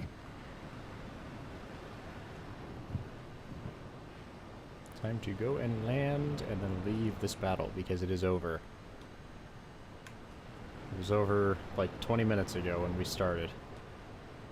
What did British crews have personal weapons in case of dismount? Stens, Webleys, yeah, pretty much. There were some later ones that had some American Thompson machine guns, hand grenades. They tend to vary a little bit. There's usually hand grenades are usually listed. Where are any archives from older vehicles that are still protected or have classified designations? Yeah, certainly. So a lot of vehicles have a period of how long it's locked down for.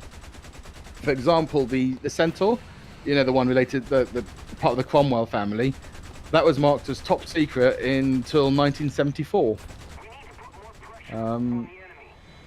So just in case, you know, the Russians are busy building T-72 and get worried that the latest Cromwell was going to threaten them.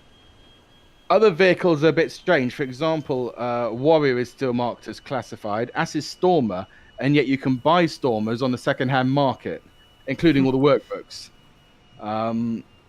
So yeah, it's a little bit iffy. As a general rule, the first things that tend to become accessible is engines, then guns, and armor is always the most classified on most vehicles. Makes sense. Quite recently, there were efforts made to get the Chobham information out of the National Archives, the 1960s stuff.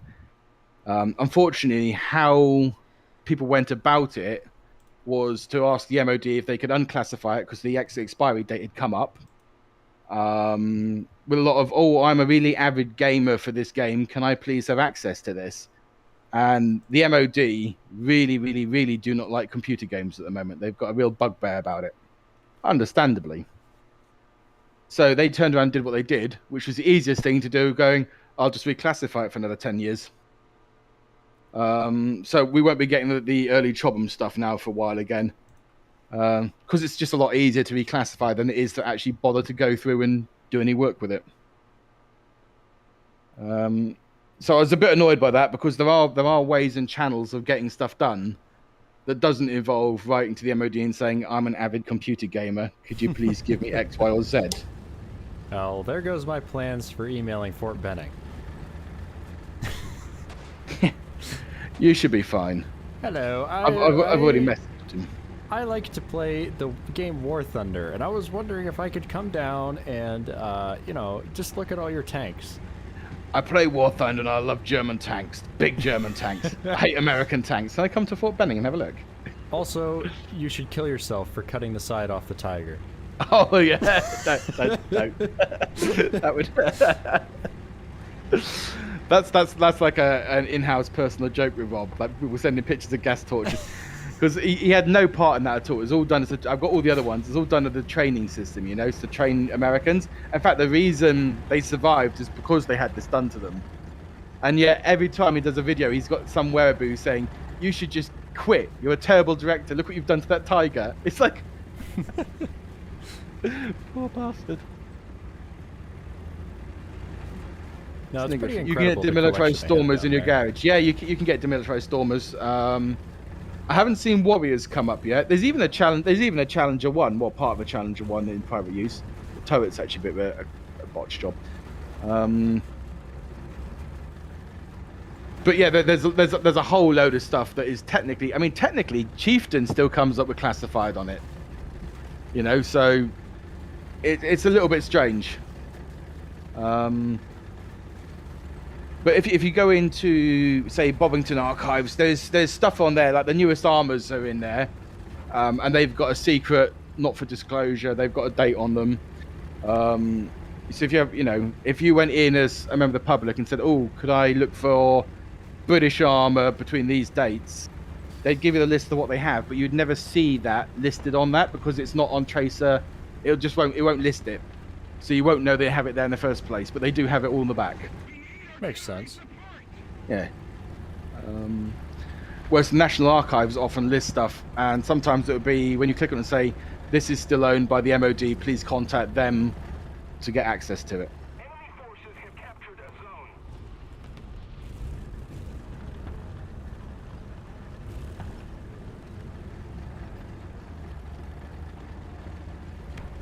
Somebody's asking what you think of the Oliphant tanks that South Africa has. Wouldn't know. The guy from that is D. Wald Wenter from the South African Tank Museum. You can find him on Tanks Encyclopedia. He is the Dr. D. Wald Wenter. He is the guru of all things South Africa, and has done a lot of the work for War Thunder on South African vehicles as well by supplying information. So I would definitely recommend him. And he's published quite a few books now on South African armored vehicles as well.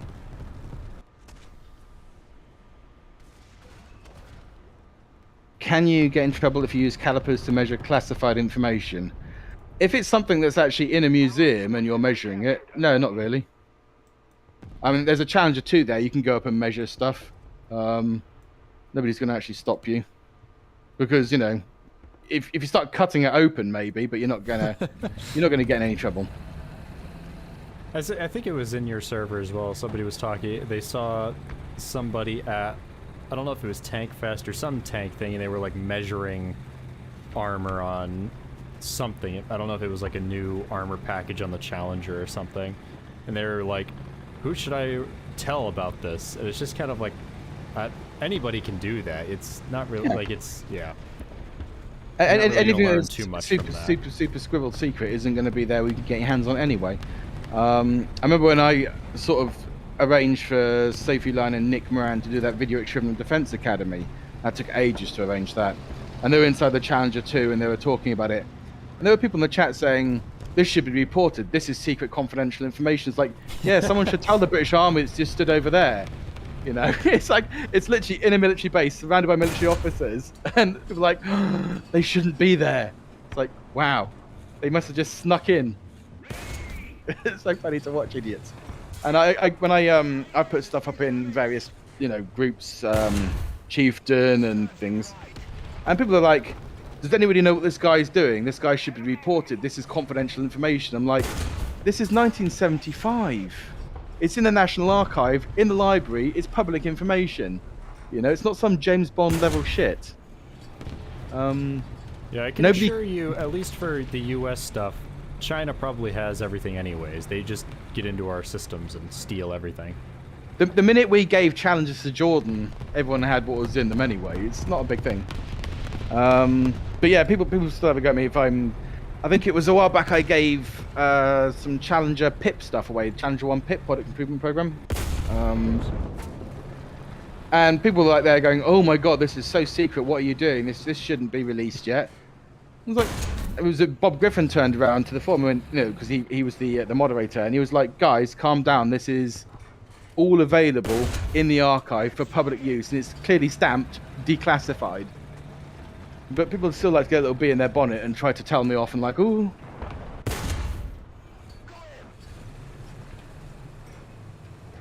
Is there anything in the British archives about the Australian vehicles, like the AC4 and stuff like that? Yeah, there are bits. Yeah, it's mostly the liaison reports. But there are bits on the Australian vehicles. I've got a whole load of photos of the various different Sentinel projects.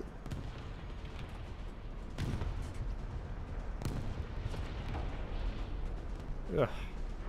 It's the same with the Canadians. So everyone sent information back and forwards, but what you tend to find is a lot of images reused. So sometimes you can find like nice bits, but you know what I call those standard stock, almost like press images that you see. You might often see like 4 or 5 copies of that going back and forth with PC picture A or picture B, and you go, yeah, same picture, same picture, same picture. It's quite rare when you stumble across new stuff. You're like, "Oh wow, here's 6 new photos or angles I haven't seen before." That's the exciting thing. The other bit that's so very annoying is there's what I call a department of being bloody awkward.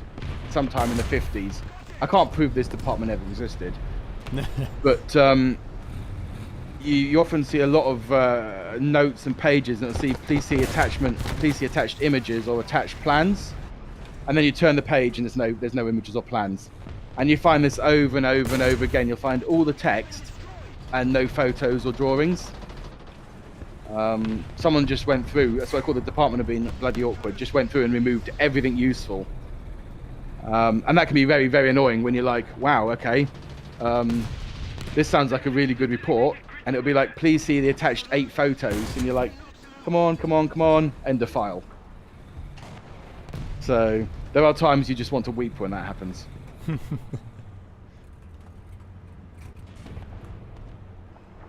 Any other good questions in the chat? Not sure. I'm a bit busy here with the horde of SU-152s coming at me. You've done really well in this little thing here. I've been really impressed.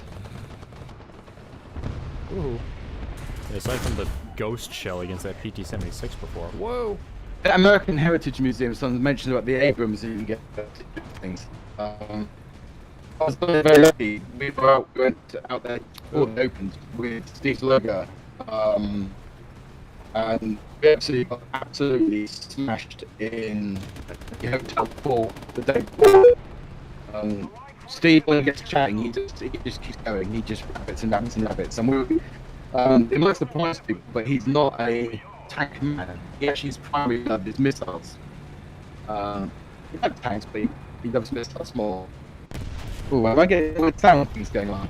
I think my internet's a little bit wonky here because I'm getting a lot of packet loss. Yeah, that doesn't sound like a robot. Let's see if I can get out of the match. Might be killing my internet. Yeah, something's going horribly wrong. Alright, that's better, yeah. Blame War Thunder because my packet loss was going crazy. Sounds better now. Alright, well, that's about enough gameplay, I think. So we'll just sit in the hangar. That way we don't have any issues with that. Whew, it's getting warm in here. The AC does not keep up with my 3080. At least not with the window open. Or the door closed, rather. Window open. But yeah, so we were out. We had to go the next day, so we got really drunk in this hotel talking about Scud missiles for Steve.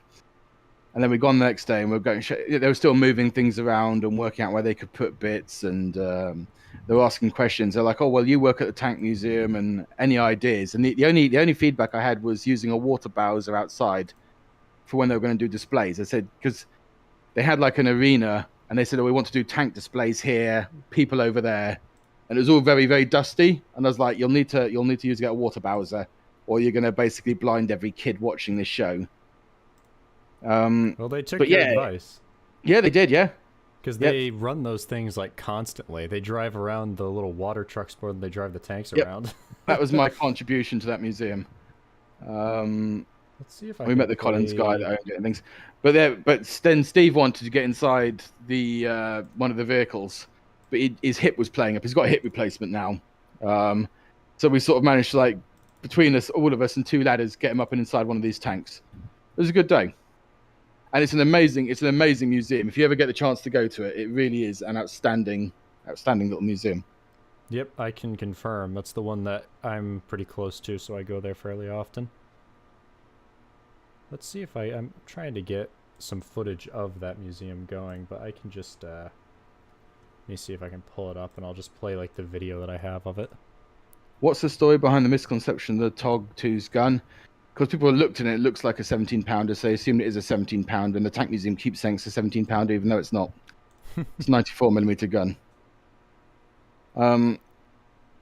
Let me actually...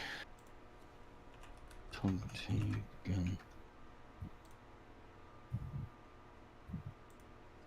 No, that's not what I want. I want the footage that I recorded. Where is it? There it is. Oh, no, that's not. Oh, I guess that is it. Yeah, they had their Pershing out. The Pershing, M18, and Locust out last time for the demo day.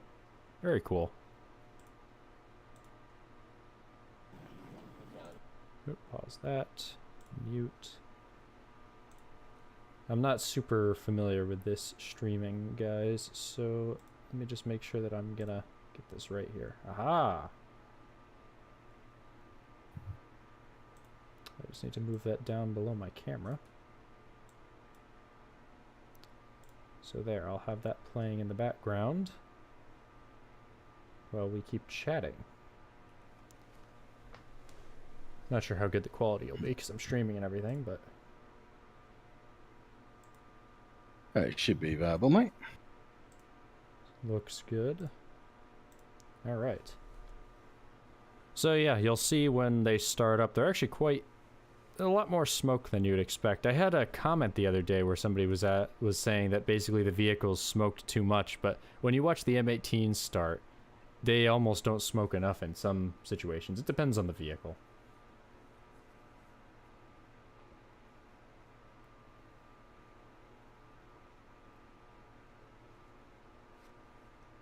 Guess I can play the audio. Why not?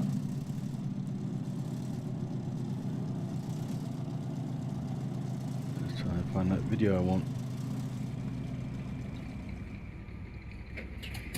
Yeah, here you can see the smoke that puffs up from this once they rev it. Oh, that's the Pershing starting in the background, that's right. M18 hasn't started yet. I had to record, they were starting these all simultaneously, so I had to record the M18 with my phone, and I had the camera set up to record the other two. But yeah, you can get in for like 20 bucks to see these. The next one's gonna be in August at some point. I'll just drop that in the chat. So there's a video done by Roshi from Tanks Encyclopedia, in which he's measuring the TOG 2 gun. It's not a particularly well put together video, but you can see the information in there. We didn't end up looking at very much for specifics of War Thunder vehicles, so I'll probably just rename this stream afterwards. But I don't know if Ed's gonna do a chopped up version of this or what we're gonna do with it. I think to do it properly, what we need to do is, rather than doing it live with the weird audio and things in the background, is just look at each one and then be able to like jump back and forth to the documentation. Yeah. Because it's very hard when you're playing a game to go, right, or do you have this, you know, the RAM 3.7, and then me having to go into the drive, find out the information, start reading through pages of information, going, right, okay, what do we need to check? What about this bit? Okay. Oh, hello, Roshi. There he is. He's hidden in the chat, but yes, he's got a video up. Recommend it. And you can see the TOG hasn't got the 76mm gun.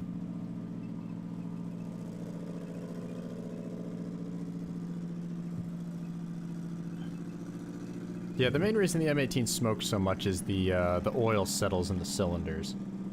So it's a lot of oil burning when it first starts up. That's why I said it depends on the engine how much the vehicle smokes. With most engines, once they start up and get running warmed up, they're not going to have a ton of smoke.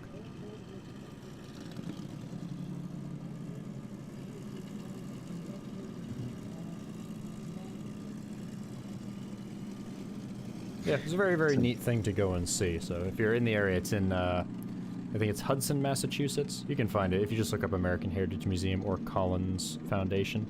Yeah, it really is a good site, 100%. I would say it's probably the best museum, at least in the Northeast, if not this part of, well, publicly available museum that you can go into. A lot of the vehicles are ex-Jack Littlefield collection, and if anyone knows who Littlefield was, he spent obscene amounts of money on his tanks because he had lots of money. And so inside and outside, the condition is just mint. He would think nothing vehicle spending runs as well, I believe. Yeah. He'd spend a fortune on getting every authentic part inside. And it was just a big shame that when he passed, it all got chopped up.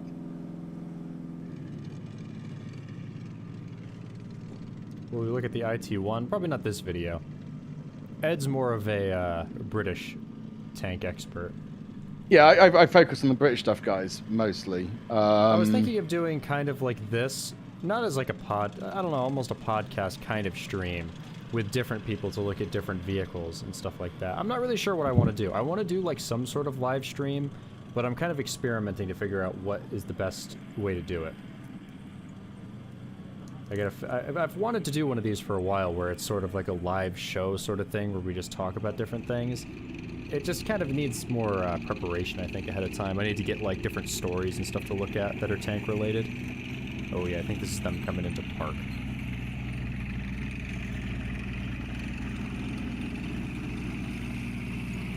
Yeah, the Smithsonian has, I don't know if it's Smithsonian, but there is a new, like, armor museum, I think, but it only has, like, 1 or 2 tanks in it.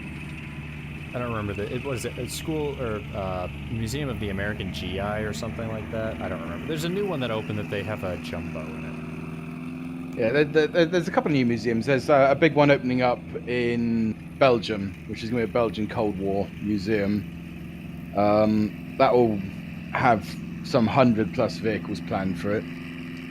And there's quite a few tank museums that keep opening up in America in random places, but they're always in the middle of fucking nowhere. It's like, oh, where are you? Well, we're out in the middle of the desert. Just drive for like 9 hours this way. And like, no. Yeah.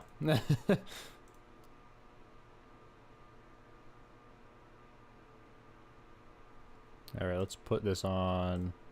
Where is it? Yeah, it's like where's Spot the Tank Museum? It's hidden. Yeah, well, I'd imagine it's because a lot of them were originally on, or still on, military bases, like the one in Canada, the Borden, base Borden. It's literally on a military base. So you have to there's the Ontario Tank Museum. Yeah, it's that one gets really good. That's got a really good reputation. That one. Yeah, I went there a couple of years back. I went up to Niagara Falls and then went up there. It's a bit of a ways up there, but it was very neat. Why didn't the UK had the Verbelwind in restoration? Buy the CV90 instead of the Ajax project? Because we made a huge, colossal mistake. That's why. CV90 is an outstanding vehicle. It's brilliant. There is a long story behind it, but I've had far too much beer now to go into it. And I don't want to get Cone kicked off YouTube. Base Borden. I had a good question for you, because you've been to a lot of different tank museums. How often do you find that they get things wrong on like their placards for the different vehicles? Because at Base Borden, they have one of the only 2 original Churchills left. So the Churchill Mark I, and they have it labeled as a Churchill Mark IV. Is she still got the bow gun and things, or? Yep, bow gun, cast turret, but it's Churchill Mark IV on the placard. I have a picture of it somewhere. Let me see if I can find it. Yeah, that's weird. Send it over to you. Because like it's kind of the same with they have the Locust at the American Heritage Museum as a British vehicle, which is a little odd. No, she's American made. I mean, we use them. But it's not a British made vehicle. It's just a little, like, I'm wondering how many oddities like that you've run into, because I'd imagine it happens fairly often. Absolutely. I mean, obviously the biggest offender for this is Bovington Tank Museum. Almost all their placards are wrong. And they know this. They do know this. They are aware. It's just they make arguments about, well, it costs a lot of money to replace them, or time, and blah, blah, blah, blah, blah. But they got some awful ones. Certainly on Challenger, we've still got the bit about Chobham armor to stop shaped chargers melt through armor, which is cringeworthy. The whole melting bit. But yeah, a lot of their plaques are absolutely terrible. There was another one, the Jordanian Tank Museum. Lovely tank museum if you get a chance to have a look at that. But they had a picture of the A45, which they had as Centurion. And I sort of pointed it out to them, and they were really good actually. They sort of checked and went, "Oh yeah, you are right." I was like, "Yep, thank you." So here's the image of the Churchill at that museum. Oh, I dragged something. Not what I wanted to drag. Resize it down. So yeah, here's the Churchill, which one of only 2. I believe Bovington has the other one. Yeah, they do. And then the placard, which I can pull up here. I'm sure there's a better way to do this, but I am not experienced enough with the streaming stuff to do this. This is what the placard says. Yeah. British Churchill Infantry Tank Mark IV. Which I found very odd. I think what they're doing there is she is infantry tank 5. She's not a Mark IV Churchill. She's an infantry tank Mark IV, like the Matildas, the infantry 2. That's what they've got there. So it is an infantry tank Mark IV, but it's not a Mark IV Churchill.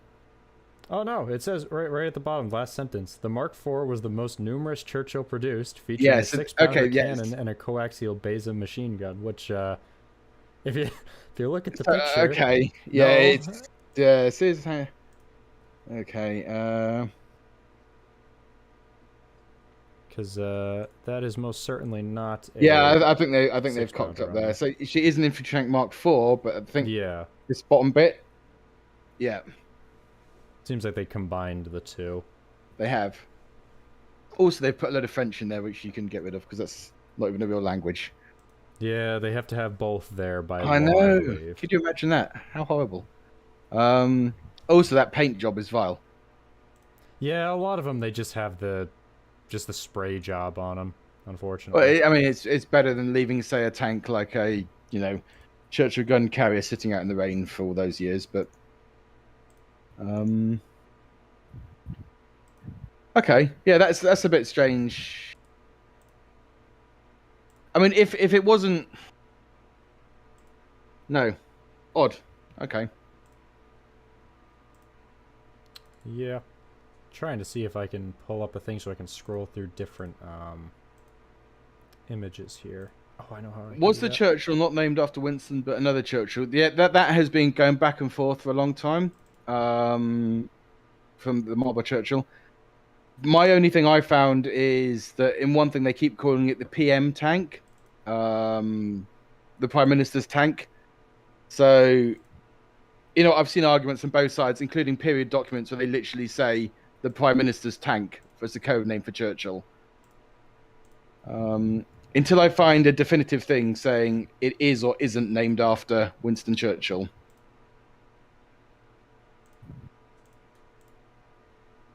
Is it gonna show the images here? The heck? Come on. Properties. Actually, I have a question for you, Kane, that I've never actually bothered to ask. What is the obsession with this weird little French tank? I kind of talked about it a little bit in the video I did on like my channel's 10-year anniversary, but it was basically just it sort of happened where it was like we started having a running joke where we called it the cone head, and then it sort of went from there where it just kind of like I found it as an interesting design and I thought it was funny and as the running joke of the channel, but then it kind of like came to be a very good representation of what I cover on my channel, of just like weird designs that are just odd in some way. Cursed by design, you might say. It just sort of worked out organically that way. It just became your sort of mascot, didn't it? Yeah, it just sort of happened, especially with the character that me and my friend created. Okay, I just wanted to know. Which museum has the least mistakes per tank that I've seen? If I had to pick two that were spot on, Arsenalen, and I've probably pronounced that wrong again. The Swedish Tank Museum is absolutely excellent. And Fort Benning, but that's not really a tank museum, per se. But I've not found any mistakes at the Swedish one, ever, on site. What else? I don't know. I think we've kind of covered a lot of what we can this stream. At Yeah. least. Yeah, I mean, because the problem is a lot of people go, "Oh, what's the best tank museum or the worst tank museum?" And tank museums aren't about just having a lot of vehicles, just having sheer numbers of stuff. That's hoarding. There's a whole lot more. It's like how well, what other reserve collection do you have? Do you have like an archive, backup information, documentation on site? The condition of the vehicles, the conservation of the vehicles. Are you thinking? How you work with other museums, how you treat your staff, how you treat your volunteers. That might be There's a a good whole topic for section of it. like another stream in the future, especially if we could get maybe somebody else who goes to a lot of the different ones, whether it be like Chieftain or just Nick would be a one of good guy those. because he's been to a lot of tank Yeah, museums. and then just kind of like talk about what ways, not obviously going after anyone specifically, but just things that different museums have done that are good, maybe some of the things they could do better. Yeah. Different topics like that I think would be interesting. I mean, it'd be quite controversial because Yeah. the problem with that is everyone has their favorite museum, or like, oh well, this museum has this tank, so it must be the best museum. But there are really, really good museums. There are really bad museums, and people would often be surprised at which one is which. That might be a good way to do future ones, though, if that's something that I'm asking kind of chat now, if you guys are interested in sort of different, not so much controversial topics, but maybe talking about whether it be different content creators that do history and kind of, I don't really want to give my opinion on people too much, but just kind of talking about it as a general topic, whether it be different museums, different creators, different even books on history and stuff like that. Takes a little bit of extra effort to do the research on it, but just, I don't know. I want to do different topics like this where it's a less scripted format, but I'm not really sure what people want to see. So if you guys have any ideas, let me know, whether it be in the comments of this stream or just in the chat. I mean, this has been quite a fun one to do. And I know that we initially said, oh, yeah, we'll bring up different vehicles, and then we can go over each vehicle and so on, which I think would be a lot easier to do in World of Tanks, because you can say, oh, does this have a pom-pom gun, or, rubbish like that. Yeah, definitely. But with this one, again, you'd end up having to go back to all those resource documents and references. And to be honest, you'd spend half the time you'd be talking to me, and I'd just be like trying to desperately thumb through files, going, right, hang on. Someone's asked, like, are these two bolts in the right place? Let me find. I got a document from 4 years ago. Yeah, I think you'd need someone like Hillary to be able to really just have the knowledge in their head and just be able to tell you every nook. Well, like I said, some stuff you can definitely do. It's when people like throw even to a curveball to Hillary. It's like saying, well, do you remember the Stug 3 Aus of G? You know, the left wheel. You know, behind the left wheel there was a bolt. Yeah, how many millimeters across was that bolt? You'd still catch him out. He'd be like, oh, don't know. Yeah, I just mean, like, he'd probably be able to go through and kind of, not so much visually, but be able to kind of pick out things that are wrong about whether it be like the horsepower rating and stuff like that. I can't remember that sort of thing, but I'm sure there's other people that can. Yeah, you can there are certain specialists that, like I said, guarantee if you show Frankie Pullum a T-34 and he goes, see that T-34, Frankie? Is that right? He'd be like, to the millimeter? No. And he'd go through every point with you as to where it was wrong. Speaking of which, they did add a new model for the T-34-85. Let me pull that up. Looks pretty nice. A lot different than the old one. There's that one, and then this is more like the old one. I mean, the one thing, the difference, but they look nice. I would say that there's two ways of looking at it. And people say, oh, I'm a tank expert. I'm a tank expert. There's no such thing as a tank expert. Absolutely, fundamentally, no such thing. To be a tank expert, you'd have to be an expert on absolutely everything, every nation, every area, every field, every aspect. And you can't do it. It's too big. Yeah. In fact, a good way of knowing if someone is an expert is a person that is aware of what he doesn't know. So you can break it down to areas. You have people that are subject specialists. So like Frankie is a subject specialist. He knows that T-34 like the back of his hand, and he knows his T-35s too. But he doesn't necessarily understand the aspect of tanks as a whole. If you asked him how pitch mechanics work, he wouldn't know. If you ask him about the volumetric side, he wouldn't know, because that's not what he does. He knows T-34s. Hillary knows his German tanks. If you start asking Hillary about chieftains, go over his head. Not a clue. Steve Zaloga knows American tanks, Russian tanks, and missiles. But as he says, he hates boutique designs, failed prototypes and projects he's not interested in. Rob Kogan loves his Shermans, but he doesn't know anything about, say, Cromwell's. So you tend to find that you have people that are subject experts, and then you have people that are experts in the idea of tanks, and they can tell you all about the design and development process, the mechanical aspects, track slip, mud qualities, how the soil affects different aspects of things. They know all of that, but they're not really interested in the actual individual vehicles. Yeah, I consider myself more interested in I'm interested in learning about the vehicles as a whole, but not as like all the specific details. Like Fagus says, there's tank enthusiasts. That's what most people would definitely be. considered. Yeah.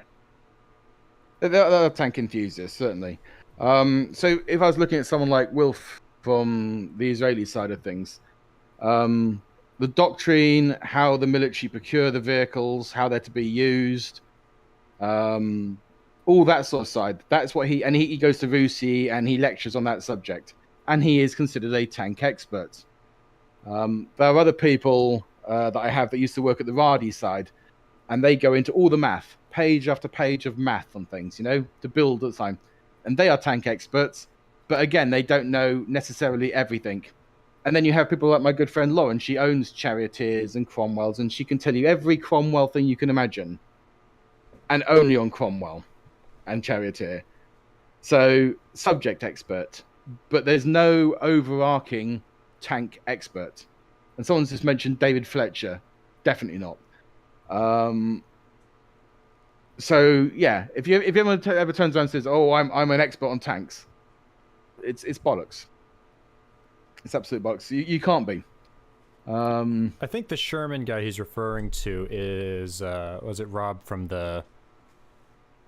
Yeah, Rob from Fort Benning. Yeah, so they do have a YouTube channel, but it's not specifically his. No, the other guy's the French guy Pierre, that goes around. He literally goes all around the world, taking pictures of Shermans and digging out rare Shermans and finding Shermans, and that's his thing, And other museums ask him to come and identify their Shermans. He's like a Sherman doctor, and he'll turn up and he'll tell you where that Sherman was made, at which factory, and so on. And that's all he knows is those Shermans.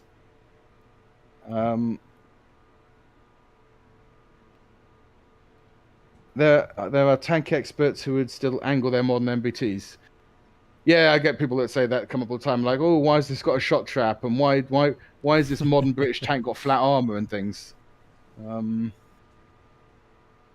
That might be another topic for a future. I want to do a video where it was like how realistic are tank weak spots in reality. Maybe that would be a topic for a future thing, sort of like how people look at shot traps or the little corners on the M6. And it's like people don't. I think Nick's covered that a lot. When it's like, just shoot central mass. Yeah. Modern tankers aren't going, "Can you see his cupola?" No, he's wiggling a bit. Shoot his cupola. It doesn't work that way. Yeah. So maybe in the future we could do that. So if you guys are watching right now, leave a comment once we finish the stream, which I'm gonna do pretty much just about now. 2.5 hours is, I think, a good length. And I'll tell you about the AAF Museum. I'm going to be going there in the next month or two, I hope.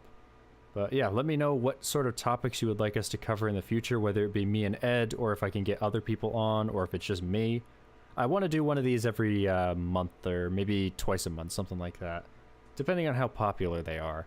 Which it seems like we had 250, I think, at one point, so pretty decent amount of people showing up. But yeah, let me know what you guys would like to see in the future. And don't forget to check out Ed's channel in the description if you haven't already, if you like British stuff. If you don't like British stuff, don't go check that out. There's not much else there. No, that's Teleporky Pie. There's at least 2 other vehicles that aren't British. But there's the stuff I do on my channel. Generally, that's also me then spending the 2 weeks before that just sitting there going through the archive documents. So yeah, if you like the technical document side of stuff, that's what I do.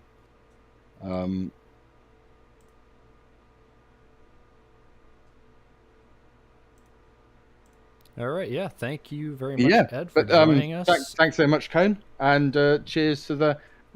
Are they Cone minions? Cone. I don't know. It used to be the Cone cults, but I kind of got rid of that. Cult of Conians. I guess employees of the Cursed Design Bureau, something along that line. That's what I retooled my my Discord to be. It's now the Design Bureau. So we'll have to figure something out. I don't know. Let me know what you guys want to be called in the comments. Conelings. I like Conelings. See you later, guys. Thanks so much. We will see you in the next stream or next video, whenever the heck that comes out. I'll see you guys then.